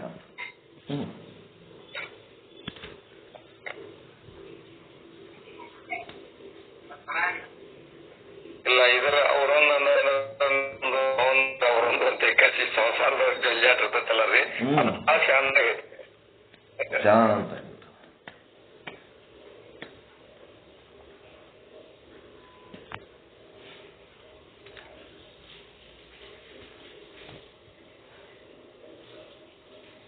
ಅದಕ್ಕೆ ಮುಂದಿನ ಸಲ ನಾವು ಅಧಿಷ್ಠಾನ ರಜ್ಜು ಅಂತ ಹೇಳ್ಬಹುದು, ಅಥವಾ ರಜ್ಜು ಉಪಹಿತ ಚೇತನ ಅಂತ ಹೇಳ್ಬೋದು. ನಮ್ಮ ಸಾಕ್ಷಿನೇ ಅದಕ್ಕೆ ಆಧಾರ ಅಧಿಷ್ಠಾನ ಅಂತ, ಎಲ್ಲದಕ್ಕೂ ಆಧಾರ ಅಧಿಷ್ಠಾನ ಅಂತ ಹೇಳ್ಬೋದು. ಹಿಂಗೆ ಹೇಳುವಾಗ ನಿಮ್ಗೇನಾಗ್ತದ, ಏನ್ರಿ ಒಮ್ಮೊಮ್ಮೆ ಹಂಗೆ ಹೇಳ್ತೀರಿ ಒಮ್ಮೊಮ್ಮೆ ಹಿಂಗೆ ಹೇಳ್ತೀರಿ ಅಂತಂದ್ರೆ ಆ ಶಬ್ದಗಳು ಬಳಸುವಾಗ ಅದು ಎಂಥ ಅಧಿಕಾರಿಗಳಿಗಾಗಿ ಹೇಳಕತ್ತಾರ ನಿಶ್ಚಲ್ ದಾಸರು ಅನ್ನೋದು ನಿಮಗೆ ಪ್ರಜ್ಞೆ ಬರ್ಬೇಕು. ಇವೆಲ್ಲ ಸಕೀಲಗಳು ಅಂತಾರೆ. ಇವು ನಿಮಗೆ ನಾಲೆಜ್ ಇತ್ತಂದ್ರೆ ಏನಾಗ್ಬಿಡ್ತದ, ಸರ್ಪಕ್ಕ ಅಧಿಷ್ಠಾನ ರಜ್ಜು ಅಂತ ಹೇಳಿದ ಕೂಡ್ಲೇನೆ ಸಾಕ್ಷಿ ಅಂತ ಹೇಳಿರಿ, ಉಪಹಿತ ಚೇತನ ಅಂತ ಹೇಳಿರಿ ಅಂತ ಹೇಳಕ್ಕೆ ನೀವು ಹಿಂಗೆ ವಾದ ಮಾಡಂಗೆ ಇಲ್ಲ. ಇದು ಕನಿಷ್ಠ ಅಧಿಕಾರಿಗೆ ನಡೆದ ಉಪದೇಶ ಅಂತ ತಿಳ್ಕೋಬೇಕಷ್ಟೆ. ಇದಕ್ಕೆ ಸೂಕ್ಷ್ಮ ಜ್ಞಾನ ಅಂತಾರೆ, ಸೂಕ್ಷ್ಮವಾಗಿ ಅರ್ಥ ಮಾಡ್ಕೋಬೇಕು.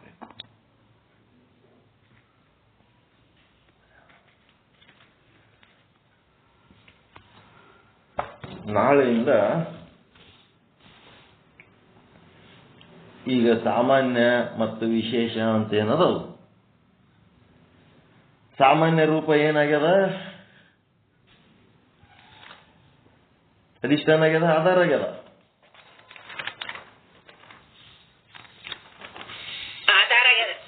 ಸಾಮಾನ್ಯ ರೂಪ ಆಧಾರ ಆಗ್ಯದ, ವಿಶೇಷ ರೂಪ ಅಧಿಷ್ಠಾನ ಆಗ್ಯದ.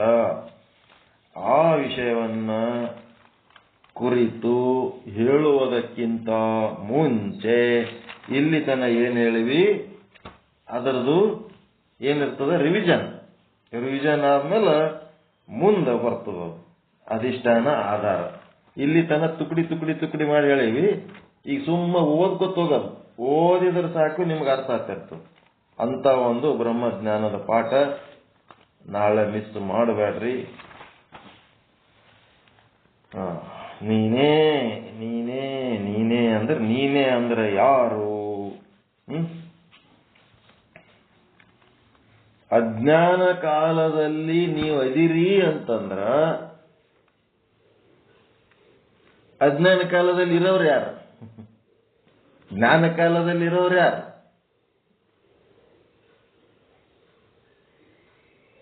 ಕೂಟಸ್ಥನೇ ತಾನೇ. ಅಜ್ಞಾನ ಕಾಲದಲ್ಲಿ ಇರೋವನು ನೀನೆ, ಜ್ಞಾನ ಕಾಲದಲ್ಲಿರೋವನು ನೀನೆ. ನಿನ್ನ ಸ್ವರೂಪವನ್ನ ಮರ್ತರೆ ನಿನ್ನ ಸ್ವರೂಪ ಇಲ್ಲೇನಲ್ಲಿ ಅದ. ಸ್ವರೂಪ ಮರ್ತಾಗ ನಿನಗೆ ಜಗತ್ತಾಗಿ ಕಾಣುತ್ತದೆ. ನಿನ್ನ ಸ್ವರೂಪ ನೀ ಮರ್ತಾಗ, ಬ್ರಹ್ಮ ಸ್ವರೂಪವನ್ನು ಮರ್ತಾಗ ನಿನಗದು ಜಗತ್ತಾಗಿ ಕಾಣುತ್ತದೆ, ನಾಮರೂಪವಾಗಿ ಕಾಣ್ತದ.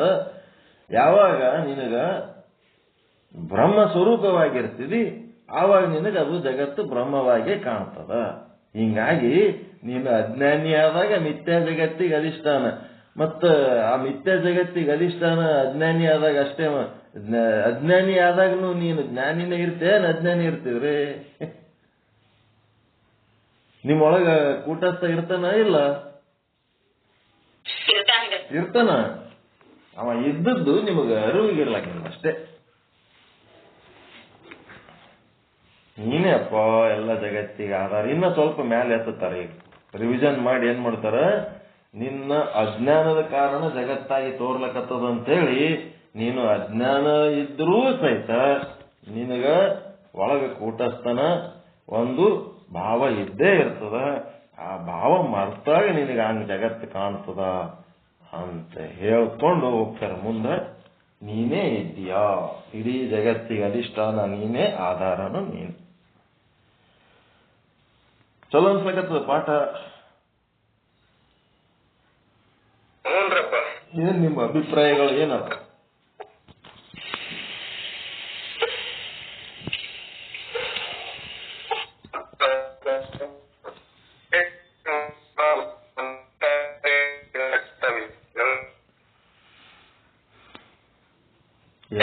ಏನು ಕೇಳ್ತಲ್ಲ,